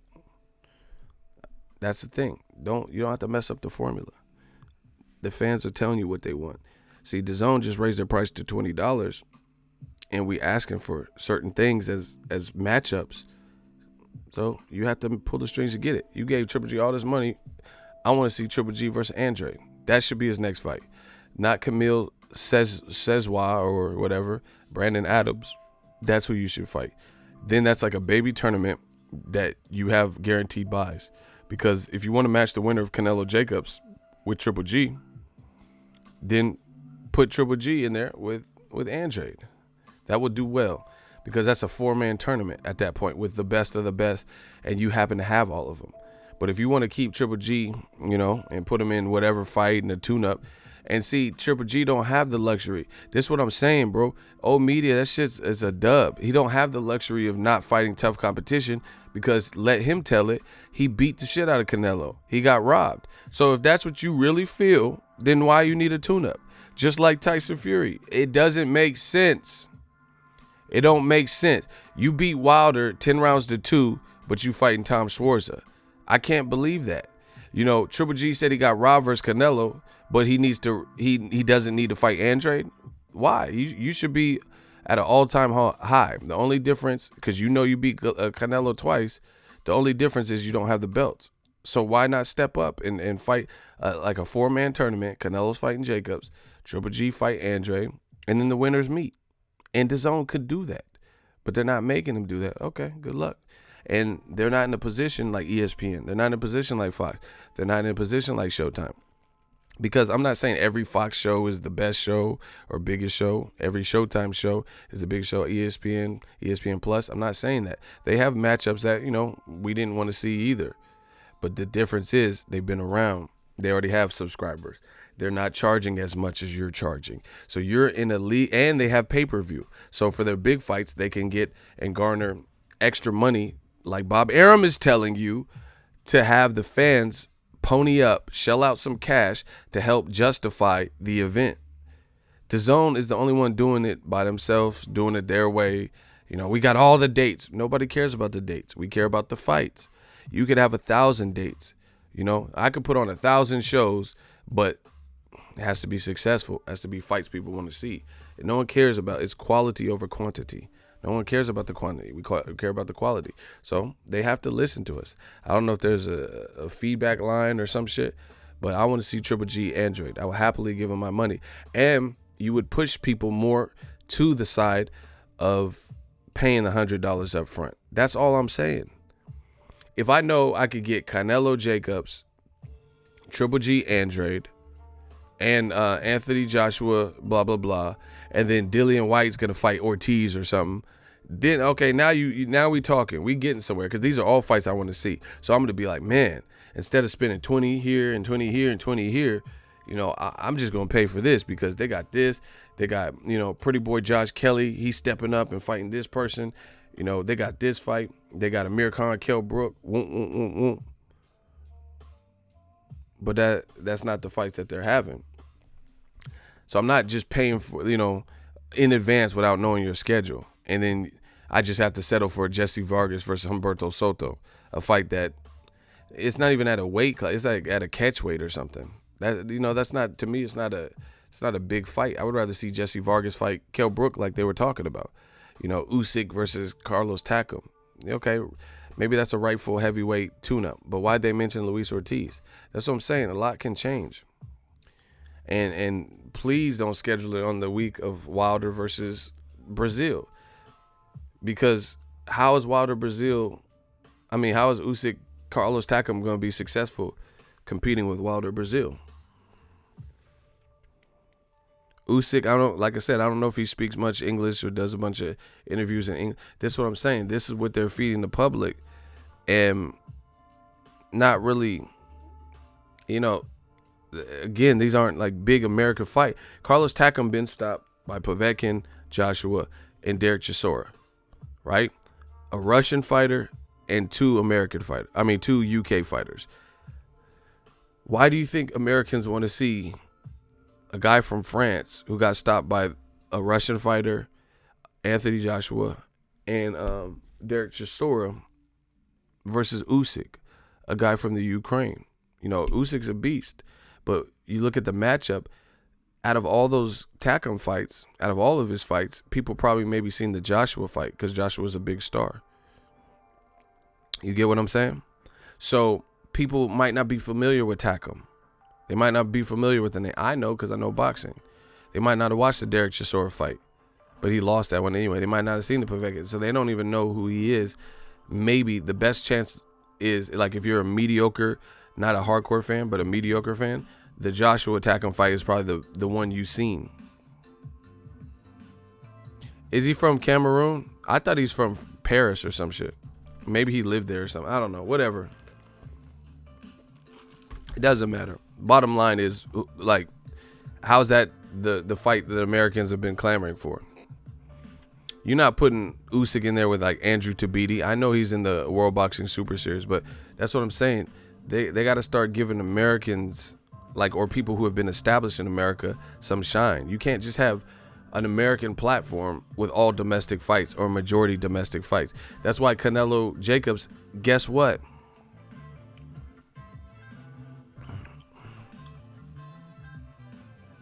All right, I'm about to body Albert. If anyone wants to see that, do you smell?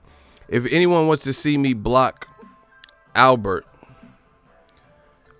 or not block, well, he will get blocked in the hot seat. Can I get a hell yeah? This might be over for you, Albert. Shooters, don't touch him. Any shooter that touches him is getting blocked. If y'all want to see me battle this man in the hot seat, can I get a hell yeah? I got this, man. I told you they could keep coming back. We ready for it. Ugh. Let me do one of these real quick.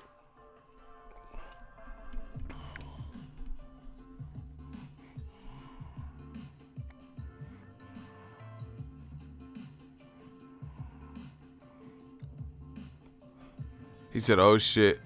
Oh boy, it's over. Okay. Yeah, you're in the hot seat.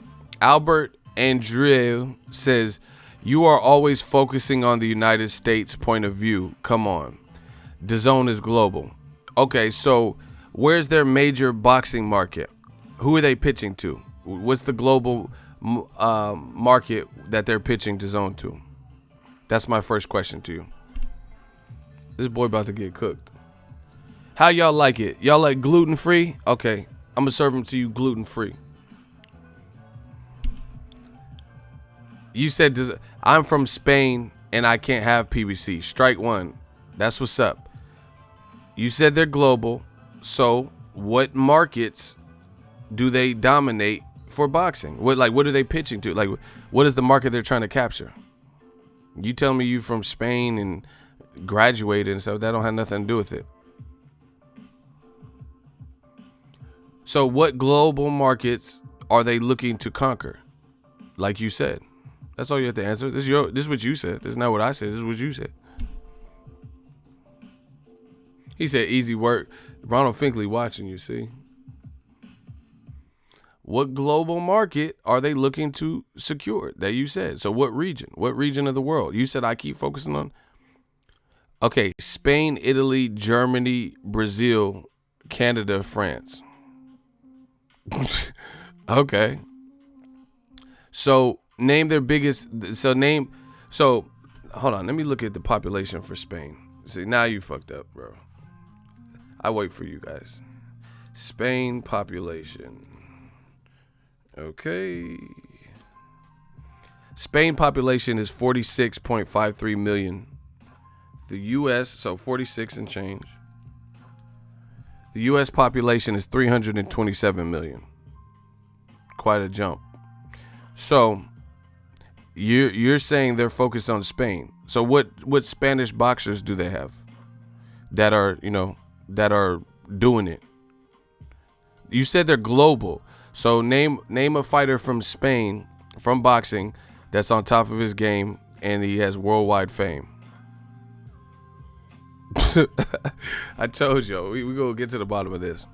You're from Spain too, so we'll use that. Kerman Lajaraga. So he has global fame. Like, so if I show my mom or just someone, they'll know who, like Conor McGregor, Floyd Mayweather. You put him up there. That's what you're telling me. You put like Canelo, Floyd Mayweather, Manny Pacquiao, Conor McGregor. You put Kerman Lajaraga up there as a notable global name. That's what you're telling me. Kerry Johnson said, who the fuck is that?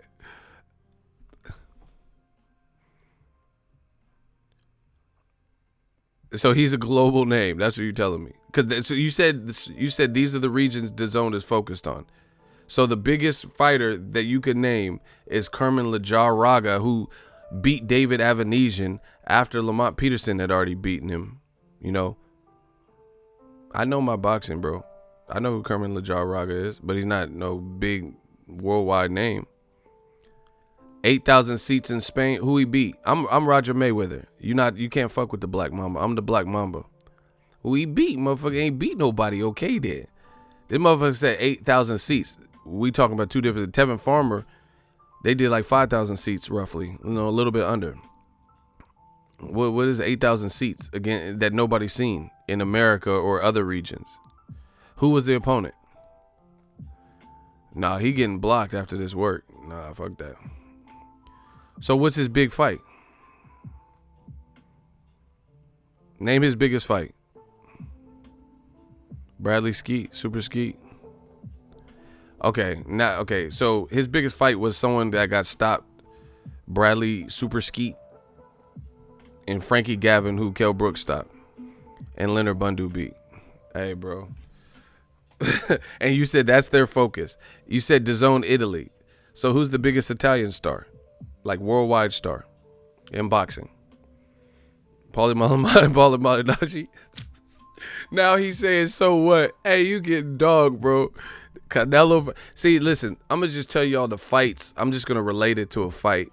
When I start fucking these boys up in the hot seat, I'm just going to compare it to a fight. This is I would say Mayweather Canelo. This is Mayweather Canelo. Yeah, this is about a Mayweather Canelo thrashing. That's not the point. Yeah, bro, you got to make that point soon because look, a little bit shaky.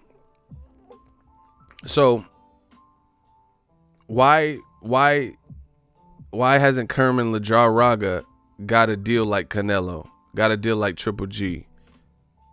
If he's the focal point, if they're focusing on Spain and the Spanish market or whatever you're saying, in Italy, then how come they're throwing more money at people who have been integrated into the American boxing system?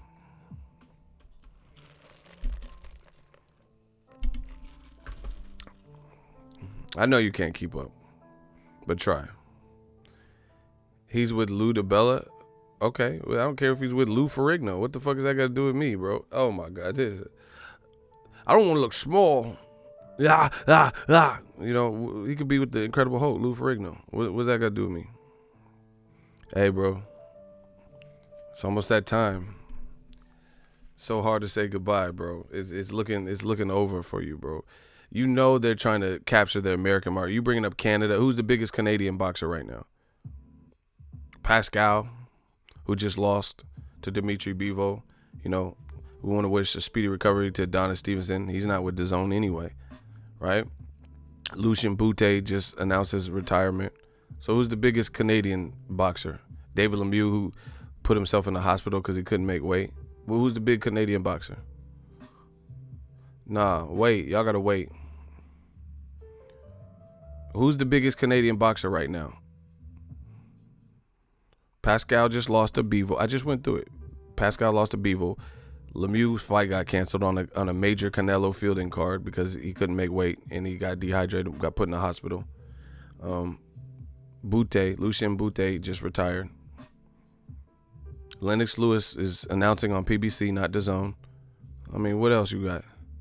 Bermain Stavern just got knocked out by Wilder and Joe Joyce. What else you got? Who's the biggest? You said their focus is Canada, so who's the biggest star? And especially who's the biggest star that they have? DAZN. If that, bro, you said they're focusing on places like Spain, Italy, and Canada. I'm asking you, I just went through all, major Canadian fighters I could think of. And I'm asking you, if that's their focus, then who's their big Canadian star? Drake? They signed, does DAZN have Drake? Yeah, I would run it through the sick with my woe. You know how that go. Do they have Drake? They got Tory Lanez at least? Like, what Canadian stars do they have if that's their focus? You looking a little bit shaky out here in these streets. They got Aubrey Graham. They got Degrassi. 50,000. That's disrespect. And guess what? Drake from Canada, but he shouting out. Aubrey shouting out Al Heyman. Drake? He sound out A. He said, Al Heyman checked on all of my events. Yeah. I was running through the sick with my Steph Curry with the shot, boy. Come on, Albert. I'm Steph Curry with that shot, boy.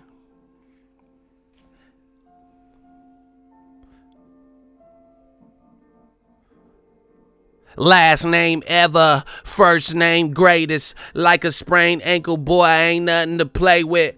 Started out local, but thanks to all the haters, I know G4 plat on the first name basis. Yeah. Hey, I know G4 pilots on the first name basis. What you talking about? I said Albert, started out local, but thanks to all the haters, say my name. Say my name and I'll let you live. He said Albert getting body. Say my name, I'll let you live. Why do you need a Canadian boxer if you want to see Canelo if you are from Canada? No, you said now you try to switch it. Albert. Hey, Albert. Now you trying to switch it, man. You said their focus. You said why? Okay, so let's reroute this. See, now it's turning into Mayweather versus Gotti. I thought it was Mayweather Canelo. It's really Mayweather. It's far worse than we thought. Okay, Mayweather Gotti time. Your first initial point was, why am I focused on the U.S. for DAZN? They are big or trying to capture other global markets. I said, which global markets? You said places like Spain, Canada, and Italy. Now you're talking about a Mexican superstar, and I asked you what Canadian superstars there were. I asked you what Spanish superstars there were. You told me Kermit the Frog or whoever the fuck you said, Kermit La Jaraga. And then I asked you Canadians. I went through top popular Canadians, none of which are with DAZN. Some of them coming off losses, a lot of them with PBC or whatever. And then the one that's with DAZN, Golden Boy, David Lemieux, we don't even know when he's fighting again because he couldn't make weight. And then you start bringing up Canelo, who's from Mexico. So you're saying, I guess Canadians want to watch Mexico. So it doesn't look like the focus is those markets if you're trying to capture Canelo, you know what? Drake. I told you. It's looking suspect. So, do you have any more questions? Do you wonder why we're focusing on DAZN? Bro, and guess what? You can't win this. Why did DAZN, here's my question to you. If DAZN was $9.99 a month, that was the price they came out saying. Now it's $19.99, right?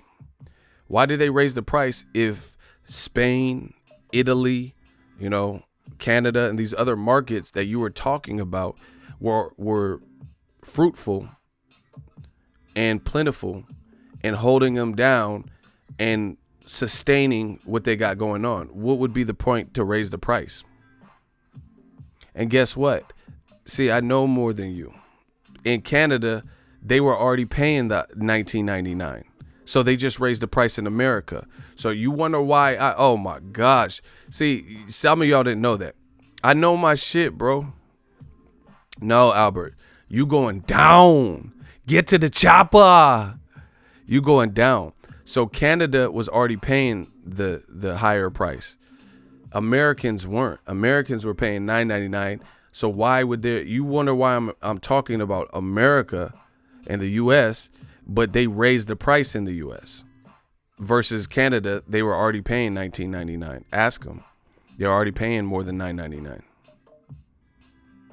So why wouldn't I talk about the US market, and then the inflation, the price hike just happened and occurred in America? Get him out of it. He keeps saying check Spain. It's check Spain. I don't care if it's 2 cents in Spain. The reason it's 2 cents is because that's not their immediate market. That's not who they're trying to capture that market immediately first and foremost. Get him out of here, bro. I'm losing brain cells right now. Thank you. Yeah. Of course it's $4.99 in Spain because they don't, it's not like they're catering to that market. What are they gonna charge you? $19.99 for a Kermit Lajaraga fight? Come on, bro. I told you. These dudes try. All that old media stuff don't work, bro. It don't work. People don't believe that. Now you tell me, you guys, be honest. Who had better talking points? He's all over the place. You went from Spain, you couldn't answer the question, to Canada, couldn't answer the question, to Canelo, and bro, it's looking bad. But then, like I said, the price hike affects Americans. They raised the price in America. Canada already had to pay more than $9.99. So that's why we're talking about America. One of the reasons. I told you, it's looking bad. Looking bad. Once again, that's why you see we got the super chats. We control the narratives. They could say all this cockamamie stuff. No one believes you, bro. No one believes it. He said, oh, y'all got bars. He said, Albert was certainly no Einstein. Yeah, he's talking about Spain. That's cool. Italy. But why are they raising the price in America? If they making all this money in Spain and Italy, why we got to pay? Why we got to have 100% price increase? if Spain is holding them down, and Italy and all this stuff you talking about. See? That's what happens when you come with these weak ass talking points because you heard someone else say it or another channel.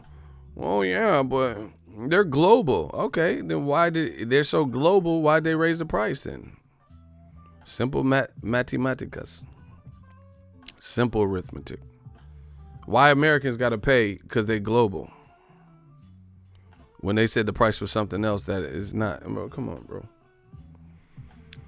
He's like, you just focus on the United States. We the one that got hit with the price increase. What the fuck? What you want me to price? Spain's paying $4.99. You want me to talk about that? And they paying the same price? Americans don't getting hit. Of course I'm going to talk about America. And I'm in America. And I'm American. What the fuck?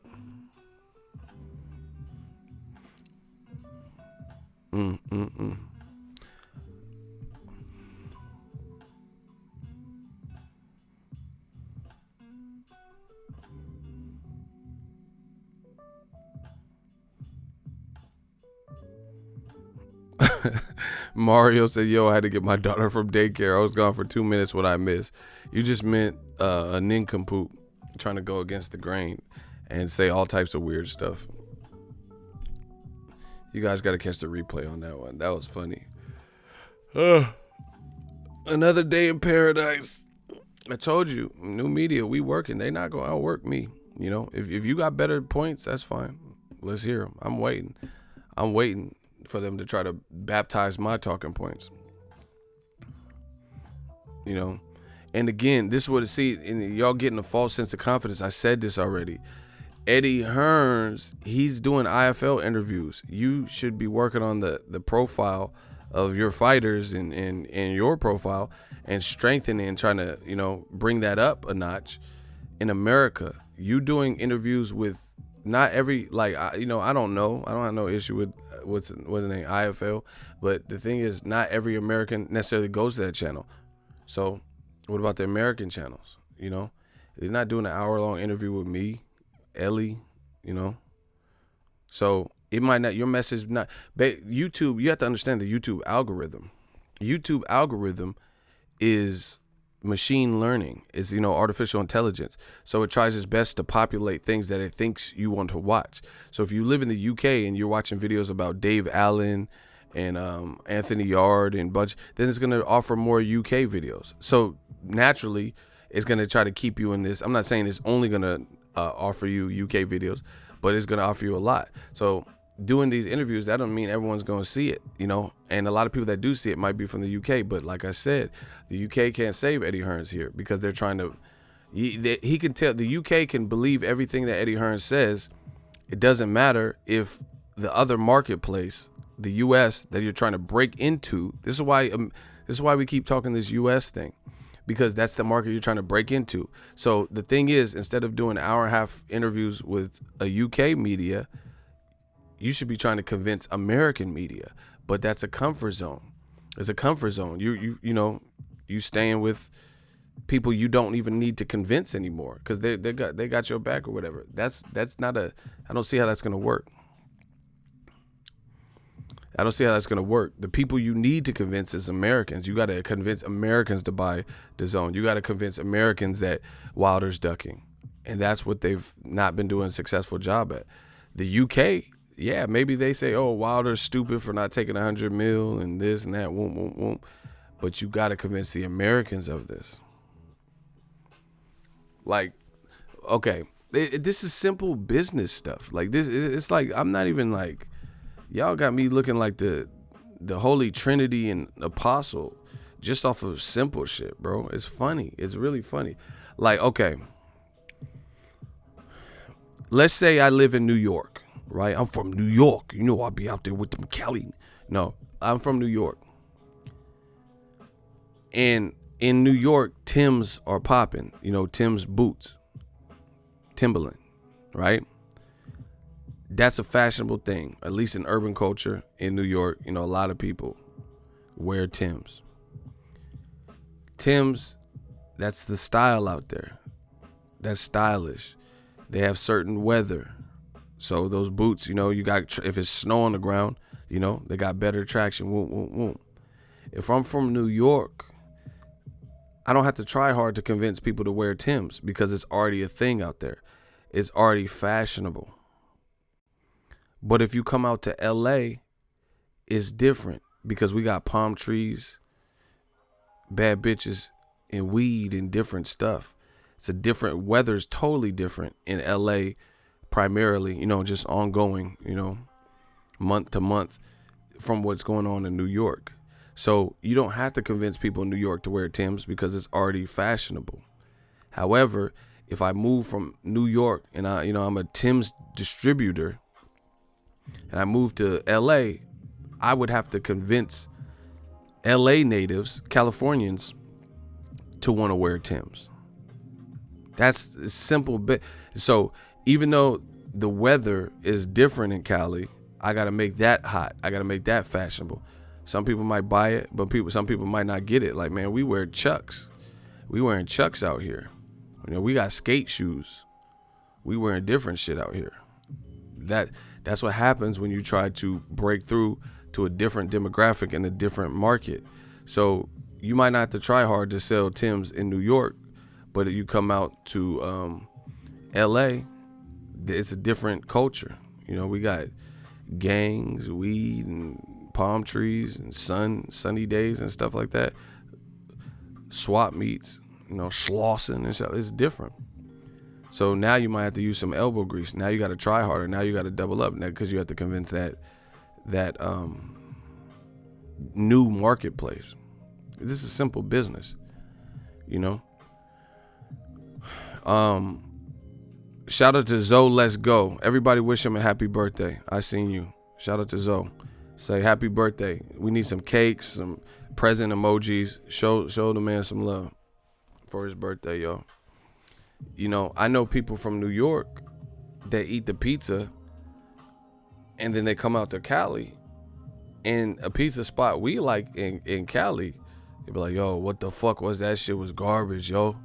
Yo, that shit was nasty. What the fuck you have me eating? Shit was nasty, B. Like, you know, this has happened. I swear to you. You know, it's a hidden, you know, in Cali, this pizza place everyone goes to. But New York, they got New York pizza.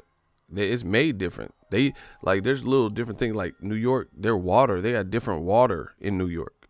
Real true story. They got different water. So when they making the dough and all this stuff, there's different tastes. Because when I go to New York, I love the pizza. It's hella good, you know. But in Cali, it could be the best pizza place, right? But you have a New Yorker who's from Chicago, another place known for having good pizzas. You know, New York, and they come out to here and they're like, whoa, yo, what the fuck is this? This shit is nasty. This shit is trash, B. Fucking dead ass. This shit nasty. Because they used to something else. You know what I'm saying? You know, if I'm from Chicago or Philly, you know, places known for like the Coney hot dogs and cheesesteaks and shit. You come out to Cali, maybe the cheesesteak is trash to you because you're from Philly. Maybe the hot dog at Costco is weak as fuck because you from Chicago and you got true places out there, you know? So each marketplace is different. And if people who are from America, if they were from America, they would know these things, you know? Same thing with LA. I can't leave LA. We got bomb ass Mexican food. You might not be able to get that on the coast. You might not get that on the East Coast because we got places, you know, you go to California, you go to LA, San Francisco. You know, San Francisco, we got good ass like seafoods in different places like that. LA got good ass Mexican food. I went to a tamale stand in LA. She was charging $1 for tamales. Top 3 tamales I've ever had in my life. She was charged $1 for it. That's why people like to travel, because they get to try different things. I'm not reinventing the wheel here. Come out to LA and get one of them. Or the Bay, you know, San Jose, Frisco, and get them grilled onion bacon wrap hot dogs if you can eat that, you know. Loaded hot dogs, they're good. You might not be able to get that somewhere else, you know. You go to Texas, the barbecue was hitting. That's why people like to travel. So you have to respect it. Anytime I'm in any one city, I respect them. I respect the community. I try to do right by the community. I try to, you know, support. You know, maybe buy a souvenir, go to a place. You know, I don't go to, listen, straight up, if you ever see me and I'm in New York, you'll never see me go to places I could get back at home, like big Applebee's. I try not to do that, you know, because I want to support the locals. I want to support the people in New York. I want to try New York pizza, you know. If I go to Chicago, I want to try the deep dish pizzas and the delis out there. I don't want shit McDonald's and shit I could get at home. So you got to do right by each region. America, stand up. They're going to have to treat Americans right. If you from here, you know it's different. Coast to coast is different. What they serving for food in Alabama, where Wilder's from, it might be different than what they serving up north in California with me, you know? So Eddie Hearn got to understand the marketplace. This ain't the UK. Just like, remember when Floyd told Robert Guerrero, who beat Berto, Floyd told him, he said, this ain't Berto. This ain't Berto. Like, you dealing with the real one. This is everything. And that's how marketplaces are. Cali got the best Mexican food straight up. See, that's what I'm saying. Like, it's each region has little shit like that, you know? Block Pewds Subbington. Block them. No soliciting. You know, so you got to understand the marketplace.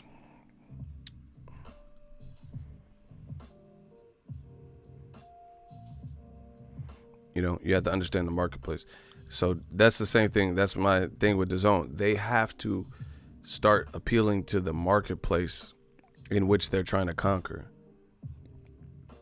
Do you think Americans really want to see Triple G versus Camille Sezwan or whatever his name is? Like, honestly. You know, is that the fight that you think Americans really want? You know? So they're going to have to be able to pull the trigger. Like, people would love Tevin Farmer versus Gervonta Tank Davis. You'll get all the support in the world, you know? But Tevin Farmer versus Janu the day before Spence versus Mikey, I just don't know how effective that's going to be. But like I said, I'm done talking about it. We're going to see. Subscribe to the channel. I don't know the Camille dude. So, I mean, even the Brandon Adams, that's just cool. You know, they're talking about Charlo fighting him or not. But the thing is, this is see, I don't even know how to... This is like common sense. Like it's like weird that I even have to say this stuff, bro. Like, okay, you got to look at it, price points, all that. DAZN is an app. DAZN is an app which you got to pay for, either upfront $100 for a year, or you got to pay $20 a month now, $19.99, right? So this is the thing, price points matter. Charlo is trying to fight Brandon Adams. They say he got to offer. Triple G is trying to fight Brandon Adams. He got to offer. The difference is if they put Charlo, especially on Fox, like his last fight was on Fox, him and his brother, right? Charlo versus Brandon Adams on Fox. That's free for me. I ain't got to pay. But if you tell me I have to spend $20 for the month that Triple G fights Brandon Adams, that becomes a different topic. This is common sense. So, price point matters. That, like, I have ESPN Plus and I'm getting all this UFC, all this backlog content, all this original 30 for 30 well-made shows, and it's getting my boxing fix, right? So I'm not ecstatic and elated to see Tyson Fury fight Tom Schwartz. And if you'd like to get an ESPN Plus free 7-day trial, link in the description. I'm an affiliate, helps the channel. So click that link, sign up for your free subscription. After that's $4.99 a month. But I'm not elated for that, but I'm only paying $4.99 and they're giving me the other content that I need. So I'll watch it. I'll watch it just because I'm interested in the heavyweight division and I'm already paying $4.99 and it's, it's a reasonable price and they got other content. But I wouldn't pay $20 to watch Tom Schwartz and Tyson Fury. So that's what I'm saying. DAZN is not doing pay-per-view, trying to do things their way. And then they're trying to get the fan base and the subscriber base. You got to, especially early, you have to almost be greater than your competition because you're the new kid on the block. If I start a new restaurant and it's a Mexican food spot, I might get Mexican food because I keep talking about it. So, Cali, we got that Mexican food. I'm starting a new spot. I got to compete with the existing Mexican food spots, the taquerias, Chipotle and Taco Bell, if you want to call that Mexican food, whatever. I got to compete with these different places that are already established. So that becomes the problem. I got to get more people. So the way you do that is quality. The food is so good. Fuck these old places. I want to go to, this new place, Ego's Taqueria. You know what I'm saying? So that's what DAZN is. It's just like they have to put on the compelling matchups to justify the $19.99 price point.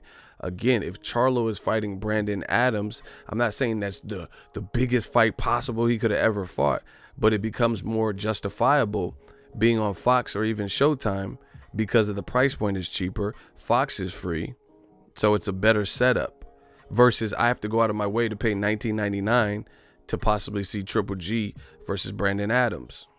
And Jaime Munguia versus Dennis Hogan. This is simple stuff, people. But if you put Jaime Munguia in with a better name, you put Triple G in with a good name, then maybe people would be like, yo, that's why they had to raise their prices because the matchups haven't resonated. People are probably just, oh shit, they get the biggest fight. Canelo's about to fight. I'm in. And then they get off the program. So once again, consistency, the matchups, and the quality. It's not about 100 dates and, like, put it this way. Name a month where DAZN, their advertisement, wasn't talking about the change-up baseball show and it wasn't talking about Bellator.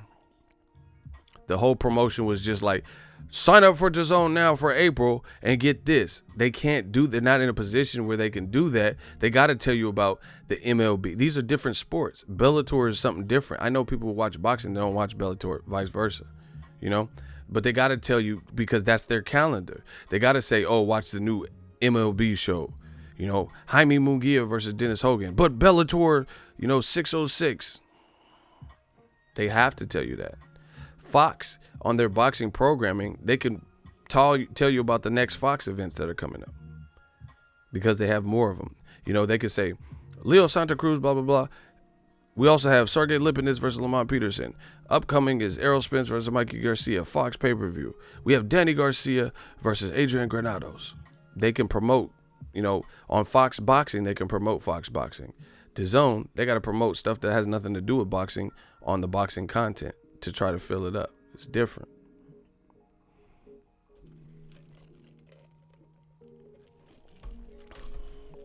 But we can watch MLB for free though.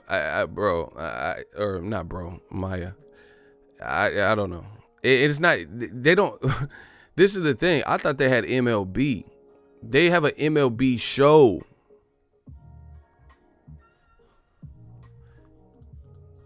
Fuck Mexicans. Block this fool. What the fuck? Yeah, we don't do that racist shit here.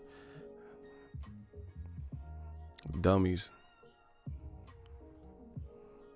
I knew he was a troll because his other comments were bad, but that was the worst. That was the worst comment. He talking about some stupid shit. And this is what they say. He talking about F Mexican, but you won't say that to them. You know what I'm saying? You won't go up to a group of Mexicans and say that. You get fucking stomped out and man, these dudes, y'all can't come to Cali because, bro, it wouldn't be good for you talking crazy like that. Anywho, Maya, why is Maya going hard though?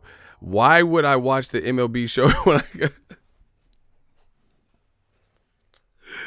Oh my gosh, Maya's out of pocket. She said, "Why would I watch the MLB show when I could watch the actual MLB for free?"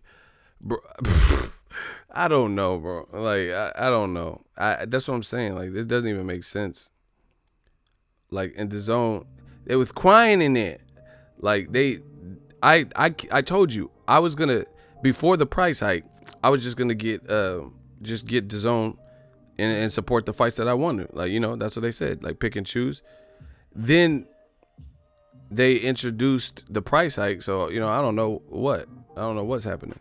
But they keep sending me emails, like begging me. Look, it says MLB on DAZN, change up. It says, hey, we're changing up to watch baseball. Introducing Change Up, a brand new MLB live whip around show across the league.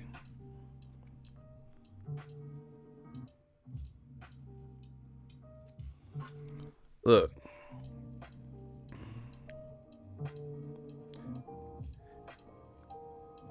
Change Up is on every night of the week and available on any device. Jump in and out of the best plays as they happen and get expert analysis. With your subscription, you get access to DAZN's fight content, blah, blah, blah. You get all this for $99 or $19 a month. Check all this out and more, right? And then look. Get back on DAZN. This is what I'm saying. I don't even have DAZN, and they sending me this. They sending me like trying to get me to whip around or whatever they talking about with the change up. I don't even have it right now. And then like begging, he was crying in there, like, yeah, come back, Ego. Come on, Ego. Nobody has better foosball games than I'm out, bro. Someone said foosball. I thought you meant football, but you really put foosball. You really tried it. Like I said, it's all about the quality. I said that last year. I'm saying this, the matchups are going to determine what happens next for DAZN. They need and this is why you guys are, some people. I'm just going to say some of y'all are idiotic. Because Wilder's an idiot. Wilder's in a position of power. What don't you get? Wilder could go the ESPN route. He could stay with Showtime. He could try to force Showtime. You know, because Tyson Fury, like, just break it down. Tyson Fury, he don't really have that many options he could fight. You know, I could think of 3 fights he could fight on ESPN. You know, Dillian White, the guy he's fighting, and Oscar Rivas. So Wilder is better off playing this they call it a Mexican standoff, you know, and just see who budges first and then see what his options are, see how much money he can get. But Tyson Fury, it's not like he has this long slew of in-house fights he can fight. So Wilder can go that route, or he could force DAZN to the table to the point where he gets what he wants. Because DAZN, how are they going to sustain this unless they get the big fights like Wilder versus Joshua? How are they going to sustain that? They're raising the price, and you're watching it. They're going to come, like, if they, you know, it's going to get to a point of dire need where they're going to be like, fuck it, okay, we'll give you what you want. Please come to the app. Or they're going to have to work with Showtime or Fox or whoever. That's a reality. You know, that's a reality. There's no business that can sustain paying a bunch of money, paying high salaries, paying for venues that aren't necessarily filling out and selling out, and having limited content, and then just keep pouring in money to it.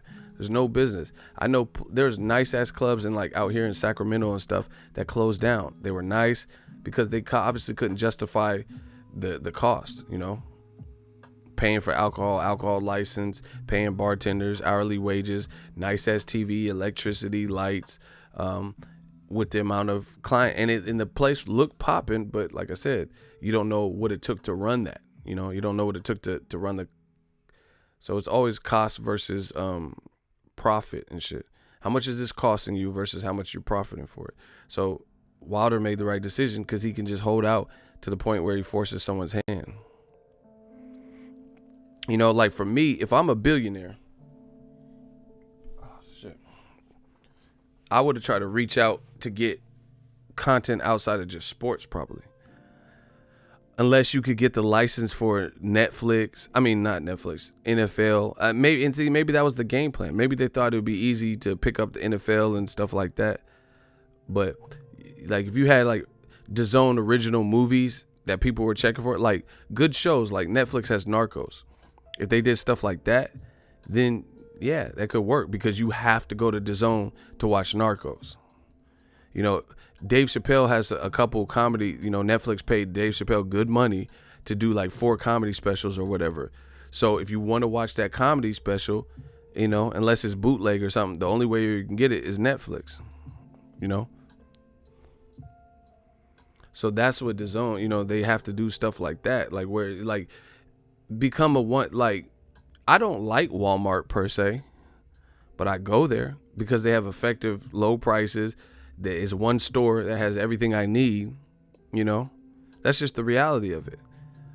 But, you know, some of the people look like carnies. They have 40 people in line with one register open and they're ringing up at tortoise speeds. But people still go to Walmart because great values and like low prices, and you can get everything. You know, you can get sandwich bags, you can get a vacuum, you can get diapers, you can get food now. You know, it has everything. That's what DAZN has to become, more Walmart. Right now, DAZN is like AutoZone. They have locked in and focusing on sports, just like AutoZone. You can't get like much else other than auto shit. You know, you might get some bubble gum or something, but you can't buy diapers at AutoZone. And it's a specialty store, just like Toys R Us. Toys R Us went out of business because they primarily focus on toys and people were buying toys elsewhere. They're going to Amazon Prime and Target and shit. So what you need a Toys R Us? Back in the day, Toys R Us was lit. KB Toys R Us was lit. But there's no need for it right now. Just solely a toy store. You would have to branch off into other shit, you know? Shout out to Michael Smith for subscribing. You see DAZN try to hype Canelo versus Munguia. DirecTV is not letting that NFL package go without a huge bag, and imagine how many people would have gotten pissed if they got NFL on an app.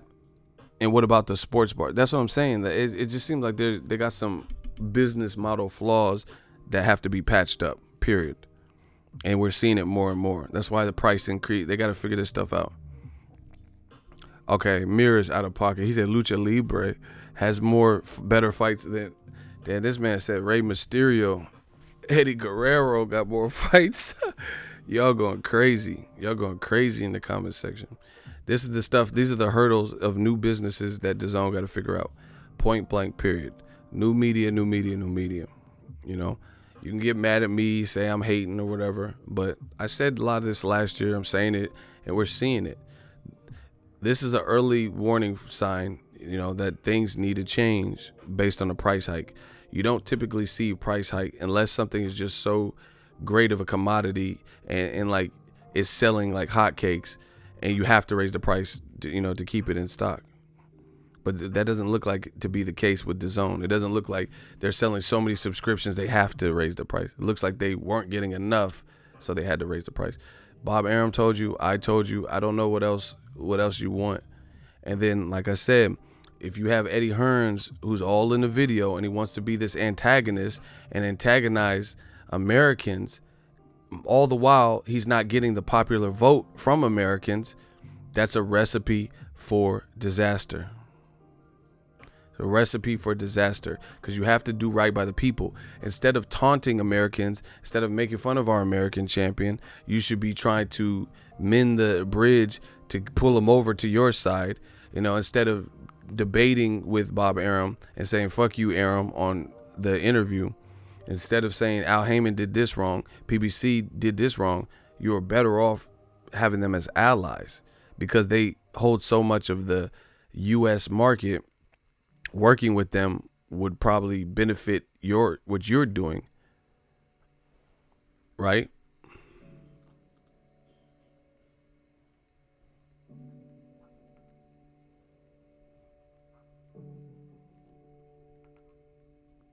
Block John Lennon.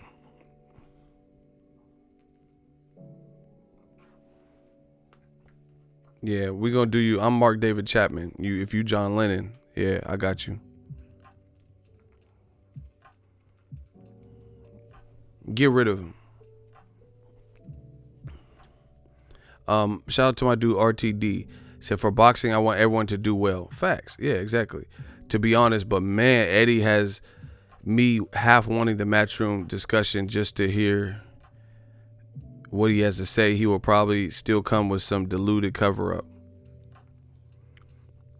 Some levels of disrespect don't need to be shown. America's a badass country. Facts. And that's what I'm saying. You should be trying to bridge the gap and instead of going against it, instead of going against the grain. But like I said, you're doing all this. And see, this is what I'm saying with like Eddie Hearns particularly. This was the first face. This is the point of sale for DAZN that they enlisted the services of to bring to Americans. And he's taunting Americans, and this is what you're doing. You're doing it with UK media.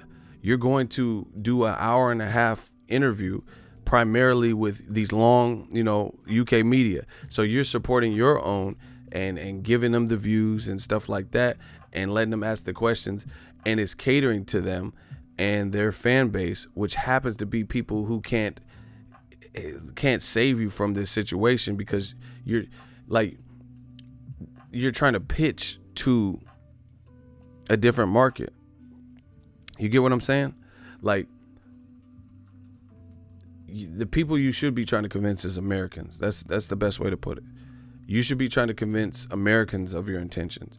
But instead, he has like proper gags and proper banter that is funny to a lot of people from the UK primarily, and a couple coons in America and shit like that. But you're not the taunting, and bad mouthing Wilder. The people who are getting the biggest gag from that are people who can't also support you financially and support what you're doing. It's not a good recipe to me. Like you playing a cat and mouse game, and the people that could help you, the people that could elevate you, the people that you need to convince, the people that you should be trying to become allies with, you're going against them and you're like making a mockery and a parody of them. I don't see how that would work. That's like me moving from Cali to New York, right? And I'm trying to sell a product line to New Yorkers, but then I'm also like insulting New Yorkers. I don't see how that would work. I don't see how that would be good. It's kind of like Tekashi. He was going to Chicago and LA and offending the locals. And so the locals, like, local people from Inglewood and LBC and shit was looking for him, coming to his hotel and shit. I don't see how that's a good formula. So I get trolling, I get being the villain and stuff, but that's not what you want. You don't want to be in a situation with Tekashi in LA where you have to post videos after the fact, because if the people and goons and different people find you in them cities and you're talking bad about them, then they come and looking for you. They showing up at your hotel 30 deep looking for you. You going, disrespecting people from Chicago and gangsters from Chicago, and then now you like, yeah, I'm out here, blah blah blah, and then they're like, where's he at? That's not a good sign. And in the marketplace, the business place, this is similar to what Eddie Hearns is doing. He's doing kind of like a Tekashi. You see, you don't play around with real shit. Like, I'm not a punk, but at the same time, I just went to Texas. I'm not going to go out to Texas and disrespect Texans. What type of situations would that create for me? You know what I'm saying? And I don't have no reason to disrespect Texas. Like they say, when in Rome, do as Romans do. If I'm going out to Texas and I'm disrespecting the locals, I don't see how that would play out well for me. I'm a visitor there. You get me? I'm a visitor. That's not my state. I'm a visitor there. Same thing with Eddie Hearns. You a visitor. You can set up shop. You can make money out here. Nobody's tripping. But you a visitor still. You got to always remember that. And you can't go anywhere. You can't go to Mexico tripping out, pissing off the locals. Good luck. Good luck with that, Piss off the wrong person, the cartel boss or something, because you out there wilding, because you an American. Good luck. We'll see if you make it back, So that's just the reality of it. And that's not a threat. I'm just telling you, just giving you an analogy to compare. You're taunting Americans and happily being the bad guy in this business, but you need Americans to support you. I don't get that. I don't get that. You're playing this cat and mouse game with people you need. You get what I'm saying? It's just like a horrible boss or something. If I'm say I have a bunch of Egyptians and we building a pyramid and I'm the pharaoh and I'm like, you need to build it, and nobody wants to work for me. As grueling as it is, life is hard, just like life in America is hard. 115-degree temperatures. I have to rally the troops. I have to get them to want to build the pyramids and these constructions and designs that I want. Not offend the people to the point where they put bricks down, get off the ladders and say, fuck this Pharaoh. Fuck Pharaoh ego. I'm not fucking with him. I'm not doing shit for him. You don't want a mutiny. And that's what I'm saying. So you got to show America respect. I would never go to the UK and disrespect the UK. Set up shop and attempt to collect a profit from them. All the while I'm insulting them. That's why I don't do that on my channel. I'm not insulting nobody. I'm just telling you what I see. Let Eddie go to Jamaica or Africa with the attitude and watch you get speared. Oh, wow. That's what I'm saying. You just can't go. These are just regular lessons. This is what Bob Aaron was talking about. Eddie Hearn all in the video. That's cool and all. You making, a bunch of, getting the UK. Oh, he has showed them, Ed. Chat shit get bang. That's cool. But all those fans that are thumbing up the comments and in a lot of those videos, they can't even purchase the zone. So it doesn't really help you. You need to be financially successful in America, and you rubbing Americans the wrong way by and large. That's the reality of it. That's like Anthony Joshua. Luckily he's not doing like this. He's been cool about America. Anthony Joshua's not doing this. He can't fight New York but then disrespect New York. You get what I'm saying? Just like Snoop, when they came out with that New York, and they was kicking down the buildings, people from New York didn't like that. They shot up the Dog Pound's trailer. You can't be in New York, violating New York. I remember, I think it was Trinidad James. He said New York is weak or some shit in New York. What part of the game is that? And his career doesn't seem like it's been the same since. How you going to say New York is weak in New York? People don't take kindly to that type of stuff. That's what I'm saying. In America, new media, stand up. We doing what's right. The reason he's doing, The reason he's doing these long interviews with IFL is because he wants to show them that everything is under control, but new media sees right through the bullshit and facade. Yeah, but at the same time, it's not of benefit, because fuck all the gangs. Fuck the whole name of this thing is business. I got to make a profit to be in business. I got to give you guys what you want to stay in business. So I'm not out here. I don't go out of my way to be opinionated, to be some kind of villain, to piss you off and, think that's the ticket. I say my piece and I hit the record button, say my piece, and I get up out of here. I'm not, it's probably going to offend some people, but I'm not going out of my way to do it. I'm not going out of my way to be the villain. A lot of people understand what I'm saying and why I'm saying it. You get what I'm saying? And I'm never disrespecting anybody. So that's cool. But you playing this villain just to, for the image, and this is what Aram's talking about. Aram says whatever he says, and that's it. Because Aram's a businessman. He's trying to make money. Eddie likes the fame, it seems. So he's playing a cat and mouse game, because you're turning Americans against you, and you got to lean on us to make you successful. Never forget that. You cannot be successful with DAZN in America without Americans. And then you say, I told you from the jump. How you going to say pay-per-view is dead, but it's only dead in America? But in the UK, you still running pay-per-views for Sky Sports. Answer that. Super Sa TV, appreciate you. Answer that question. That's why DAZN's approach, their business model, it was always flawed to me, because it doesn't make sense with some of the things they're saying. How you going to tell me the place with the bigger population, pay-per-view is dead, but then you running pay-per-views? You working with someone who's running pay-per-views in the UK. So how's it dead? If it's dead, kill it off in the UK too. Why pay-per-view just dead for us? You know, and in the UK it's only 25 pound or 17 pound. That don't matter, because they run more. They have, like, sometimes they got weak ass fights that are on pay-per-view. So that shit adds up. You know, so it's 17 pound for one, but then you got 100 times more pay-per-views than we ever have. So it leverages out to be the same, if not more. I never understood that. Pay-per-view's dead, but only in America. Once again, DAZN came out trying to innovate, trying to do something different. Probably thought it would go a different way. Probably thought they could secure all the big name talents, the Errol Spence, the Mike Garcia, the Charlos, Gervonta Tank Davis, and make the big fights. Now they're seeing it's not as easy, especially when you have Eddie Hearn, like I said, being the quote-unquote villain and, pissing people off, especially when money is not over. People don't prioritize money over loyalty in a lot of situations.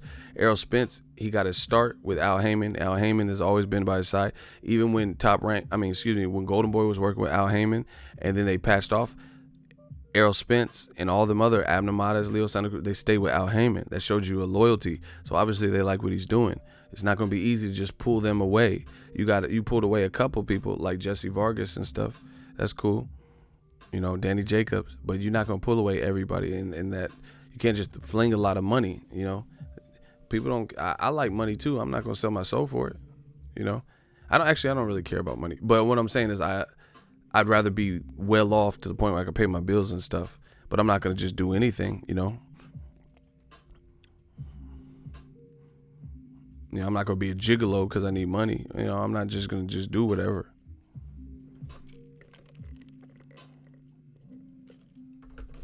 Shout out to Ronald Finkley. He said, Ego, you been beat these boys. I know, we just making it loud and clear. They can't stop what we doing. And like I said, we'll see who can outlast who comes with the best points. But DAZN just has a couple of things that they got to sew up. Like I said, the whole pay-per-view is dead.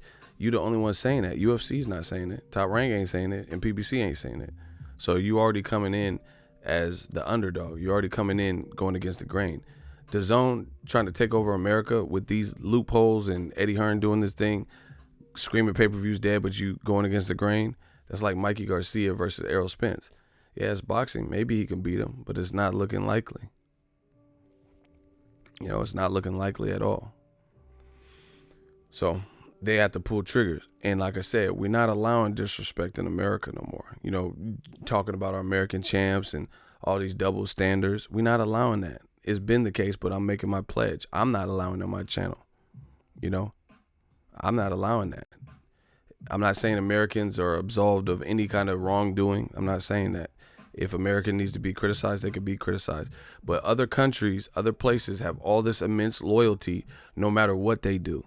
The Tyson Fury can duck Wilder, and then you have UK fans who are like, oh, who cares? Get your money, Tyson. All right, cool. So, in America, we setting a new trend. If these Americans are doing right by the public, trying to make the best fights, then we going to support that too. At least over here. Period. Shout out to my dude, Diego619. He been going ham on y'all in the comment sections. Not on this, but on my videos. He said, Ego, salute, brother. Yeah, man, we got to give it up. That's what I'm saying. You're not going to just come and disrespect America no more, in this boxing game. That's what I'm saying. Like HBO, this is like a continuation of HBO boxing. The last end of their legacy. Prioritizing foreign fighters over the American fighters. That's just a dub. That's a dub. If you're a foreign fighter you could scrap, then, offer them whatever, give them the proper exposure. But they give overexposure to certain fighters, and a lot of them aren't from America. And then we have a ton of talent pool in America, and then they badmouth them. And they think that shit's gonna fly with America. We just go because that's, because America's this big melting pot. We just gotta accept that. No, it's over. We're not doing that no more. Oh, why is Terrence Crawford fighting Amir Khan? Why is Tyson Fury saying he won 10 rounds to 2 and fighting against someone way worse than Khan? You can say whatever you want about Khan's chin. That motherfucker got heart and he can box and he got speed. We don't know about Tom Schwartz. So we not just, especially for black fighters, this is what they want to do. We're not allowing. I'm exposing that every turn. They want to overly critique everything a black fighter does. Everything. I mean, Errol Spence, he really beat a smaller guy coming up. Okay, Triple G beat Kell Brook. Nobody wanted to see that shit. Mikey was more accomplished in his divisions and had more recent momentum than Kell Brook had recent momentum before he fought Triple G. Fact. Kell Brook hadn't fought no one since Sean Porter. No one of note. Frankie Gavin and JoJo Dan got stabbed. You know what I'm saying? It's over. Show America respect. Eddie Hearn and whoever, you can make money out here, but you got to do right by the people. All this pandering to UK fans and getting them on your side and all that, that's cool, but they can't save this DAZN venture. We can. So talk to us, Ed. You got to come talk to American media. You got to, patch things up. You can't just appease UK media and then not offer the product. That's what I'm saying. You got to, the game, the internet is wide, big place.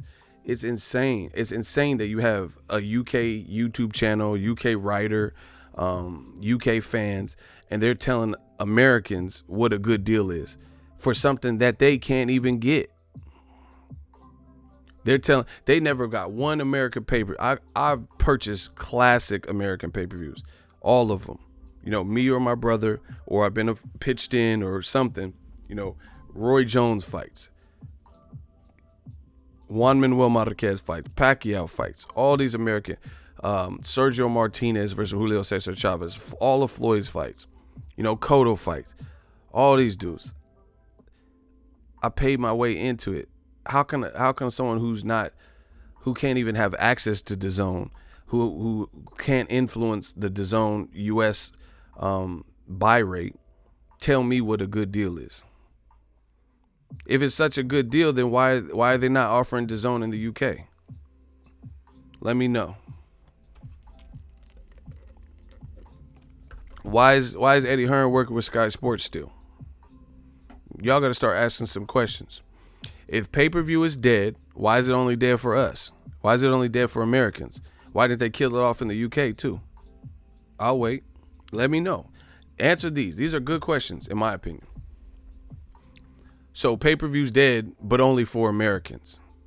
Even though you're raising your price, which the more you do that, the more it puts you in line with a higher price point, package or not, which is more comparable to a pay-per-view. But pay-per-view's dead and you're raising your prices. But it's not dead in the UK. Why is Sky Sports still charging us? Or not us, but the people in the UK. That's why I said support real. Terrence Crawford, American champ, get the pay-per-view. Get the pay-per-view. He's a good fighter. Khan's, he's a good fighter. He's a good, interesting style match. Get it. Top Rank's trying. They're trying to load up the card. They put Shakur Stevenson in a step-up fight, right? They put Teofimo, who's a fan favorite. Support it. It takes more money, but at the same time, you got to support, and we get more and more fights. Period. I'm not just paying for something because it's cheaper. Support. See, that's what I'm saying. And this is what it like in the UK. You don't think there's people who like Dillian White are going to get the pay-per-view because they like Dillian White? Or, man, I followed Derek Chisora's whole career. Knowing he might lose to Dillian White, they might get the pay-per-view. Why can't we do that in America? They try to make it a bad thing. Pay-per-view's dead. No, it's not dead. If I don't cover Crawford versus Crawford versus Khan, I'll buy the pay-per-view. Straight up. You guys should too. If I didn't cover Spence Garcia, I would have bought the pay-per-view. It ain't dead. It's what we make it. We control the narrative. The fans set the precedent. I want Crawford to get paid because that motherfucker want to fight Spence. He want to fight any different style. He's ready. Let that boy get paid. He's a great fighter. You know, he reminds me of a lot of different fighters. He's ready for any challenge. Why would I want to see that fail? Same thing, Errol Spence. Why would I want to see him fail? Same thing with Wilder. Why would I want to see him fail? Same thing with Teofimo. Why would I want to see him fail? These guys are all bringing into entertainment. That's what it's about. It's about quality. It's about entertainment. You know, Mayweather versus Conor McGregor, is that the legendary boxing fight that, you know, no. But I'm paying for the entertainment. Just like when I go to the movies and I buy IMAX and 3D. If my date wants to go see all that bullshit and I want to see that movie, you know, I'm from the Bay, man. We real.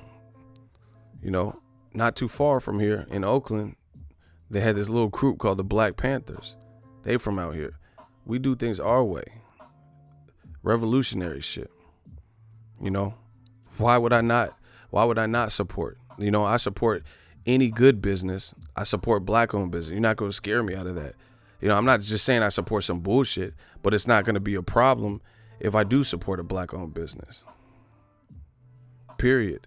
They try to scare you into this stuff.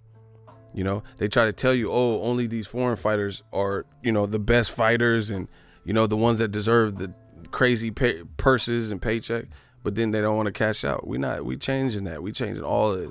We controlling the narrative. You know, just like, and it's not just us. This is every industry. Everybody's fighting for something. You know, women, they did like, I forgot what movie it was, but there was like a TV, not a movie, I think it was a TV show. And then the male actor was getting like 5 times the amount of pay as his female co-star. And they had, you know, probably equal camera time, stuff like that. Damn, the woman, she getting that much less? Just like women in boxing, we fighting for all these causes, you know, LGBT, they got issues that they fighting for. So we fighting for what we fighting for, what we support, you know, and we support good boxing and we support all fighters, including American fighters. You're not going to scare us from that. Scare me from liking Errol Spence, you know, and wanting to support his event. I'm not buying Spence versus Garcia. You do whatever you want. But I'm going to encourage people to support people who are doing right in boxing, or no matter where you're from. Straight up. Top Rank, I give it to them. With the Crawford Khan, they're trying. Because back in the day, Top Rank had some undercards for pay-per-views like Pacquiao and stuff. Like Pacquiao Bradley 3, and the undercard was light, like real weak. Shakur Stevenson's on that card, and he's stepping up in a major way. I like to see that from an Olympian. I fuck with Teofimo heavy. I like what he's doing. So I'm going to pay for that, you know. Support good boxing. You know, pay-per-view ain't dead. And people waste money. People like waste money on weed and all types of stuff. $75. Most people could swing that. You might have to budget a little bit different, not eat out twice in the same week, or, you know, whatever you could do. But I don't have a problem paying for quality. If DAZN puts on the best fight, then I'll support them. That's who I am. But you're not going to just convince me because the price is lower that I need to spend top dollar for that just because it's cheaper. It's always quality over quantity. I mean, what would you guys prefer? Would you guys prefer me to put out 100 videos and I put no thought into it? You know, I'm just like running my mouth. Or would you prefer me to take that 100 videos down to 10 and really, you know, put some elbow grease and content in there, a message in there? That's what we are. We're martyrs. We'll stand up for the content and the creative choices and the message. So if it ain't broke, don't fix it. Period. You know, I encourage women to get top dollar in boxing. Let these female ladies as pimps too. Let them get it. So we not fighting. It's not the black channel. You know, it's not just black owned bit. It's equality. It's everything. Keeping this shit even Steven. If you have a standard, if Tyson Fury can go ahead and get that bag, then I don't want to hear you say Floyd Mayweather, he ruined his legacy. This is what they do. Floyd fighting Berto ruined his legacy. Berto's 1,000 times better than Tom Sawyer or whoever Tyson Fury's fight. But once again, they let the foreign fighter come and he could do whatever and he's absolved of any wrongdoing, even though he ducked Wilder. But then the guy who's from here, who represented America in the Olympics, no matter what he does, his decisions are under the microscope. You know, Kovalev sat up here and punched somebody in the face, allegedly. Floyd Mayweather's alleged punching someone in the face. Everyone hates him for it. You know, Kubrat Pulev sit up here lying, saying, "Oh yeah, I kissed her, but she liked it, and she's my friend." And then I just seen the thing where the lady he kissed lawyered her up. She lawyered her up. She might pursue legal action. I thought you said she liked it or she was your friend or whatever. Why is she getting a lawyer for it? And she said she was embarrassed on Twitter. Death Row East, we coming. I told y'all shouldn't have got me started. Now it's on. You must respect America. Period.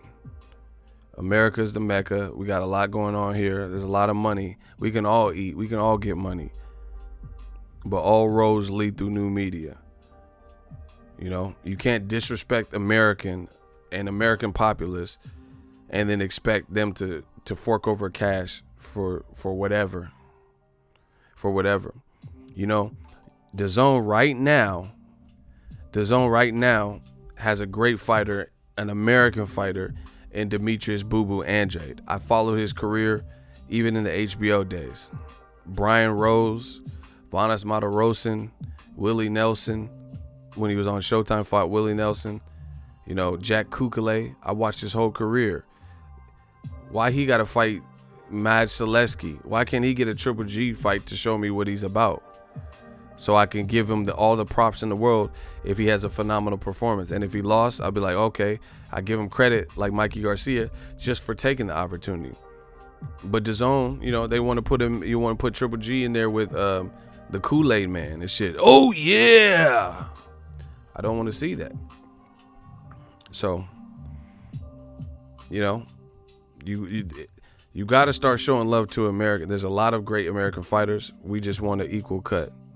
You know, let me see what Demetrius Andrade can do. Put him in there with a good fight that builds him up. You know, him beating Artur Akav and Walter Katandakwa, stuff like that. Even though the Katandakwa fight wasn't his fault, but I need to see what he can do. You know, so I could really have my reservation. That, like, does DAZN have, like, say DAZN did pay-per-view. The fights they put Andrade in, does that bring him to household name status or pay-per-view status? Honestly, do they have him on track to be a pay-per-view star? See, Eddie Hearns, he's talking about everything Al Heyman did wrong, but guess what? Al Heyman has fighters who are on track to be on pay-per-view, or who just got pay-per-view chances, like Errol Spence. He can be on pay-per-view for a while. You know, he could do future pay-per-views. I like watching him. You know, Gervonta Tank Davis, you can easily, with the right fight, put him on pay-per-view. But the people that they have Andrade fighting, that's not going to really get him to a pay-per-view mega fight. And then you have an in-house fight you can make with Triple G, but you want Triple G to fight Brandon Adams. So, you know, all road. If you want American money, you want the American dollar, then you got to go through the Americans to get it. Period. That's what I said. Eddie Hearn can't rely on the UK for this.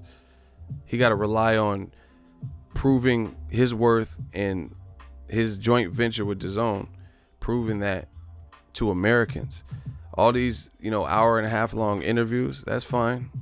You know, they can get a lot of likes, a lot of love in the comment section. Once again, those people can't help you unless they come to America. They can't save you. They can't save you at all.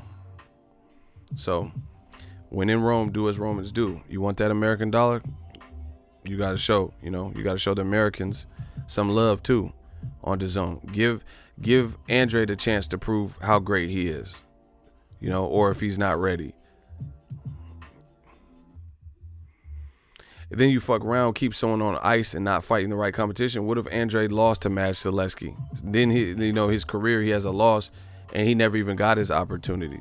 See, that Al Heyman don't do that. Al Heyman give everybody an opportunity, even multiple opportunities. Broner's had multiple opportunities to win big fights and have title shots and shit like that. You know, you're not giving Andrade no real chance to to be and this is the thing.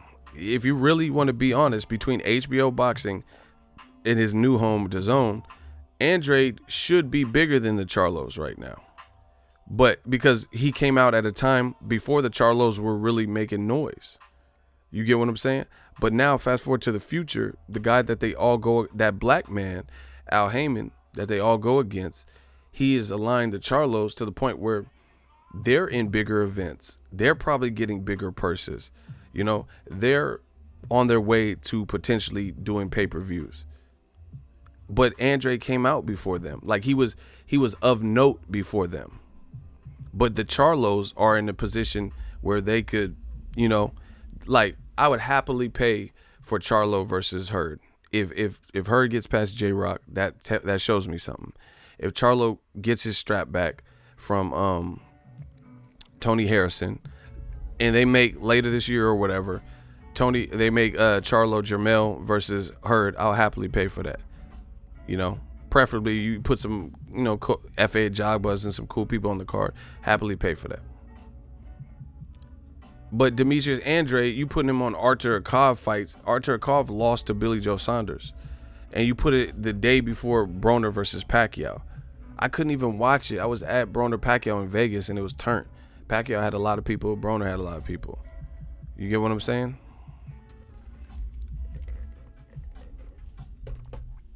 And that's the reality of it. Some of these fighters, American, like Maurice Hooker, he's a beast. I like Maurice Hooker. He just beat Alex Cicero in Alex Cicero's backyard. Where's his big fight? Where's his big fight? Errol Spence is a Dallas fighter, and he just headlined at the Frisco at the Star with 15,000 people, man down. And then he just did virtually 50,000 people, 48, 47.5, whatever, with Mikey Garcia on pay-per-view. Maurice Hooker is good. Where's his exposure fights? Get the best 140 pounders. Like, I'm not saying Regis Prograis, but because he's in the tournament. But you know what I'm saying? Jose Ramirez or whoever the fuck, You have to land these guys a big deal because that's how they get to the next level. Tevin Farmer versus Tank. That's how Tevin will if he could show he's the goods versus Tank or somebody, then shit, he the man. That's going to prove a lot of people wrong, because a lot of people think Tank win or whatever. It has to be these guys got to get the big fights, It's like they cater to everybody but Americans but want to make money in America. It doesn't make sense to me. It doesn't make any sense. Top Rank ain't even doing that. Top Rank has a main event. They have foreign fighters that headline cards and stuff. Cool. But they also giving Terrence Crawford opportunities to fight at home, big fight. I went to Crawford Benavidez. It was lit. I think out of all the Crawford, that might have been the biggest crowd. So they marketing it right. They doing something. Crawford's fighting Amir Khan. He was an available guy.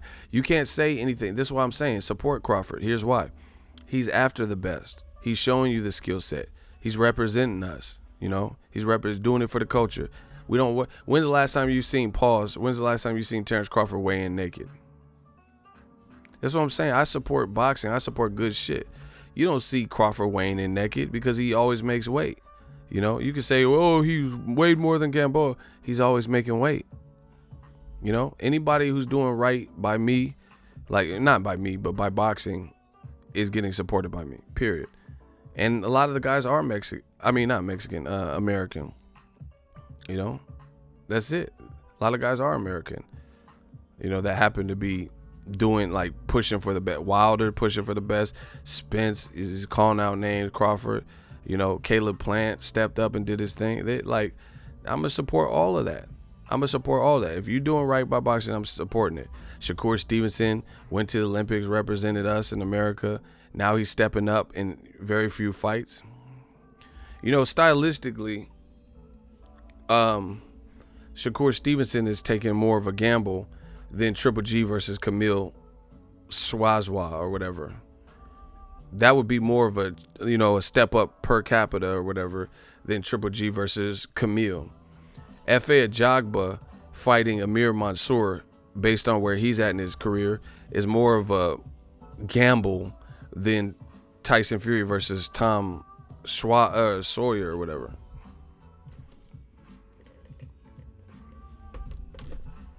I'm out. Support America. We bringing it back, baby. You know, it's no longer fashionable to disrespect us, especially if you want money from us. Period. If it's I don't care if it's a pay-per-view. I don't care if it's a DAZN annual fee. If it's quality, I'm paying for it.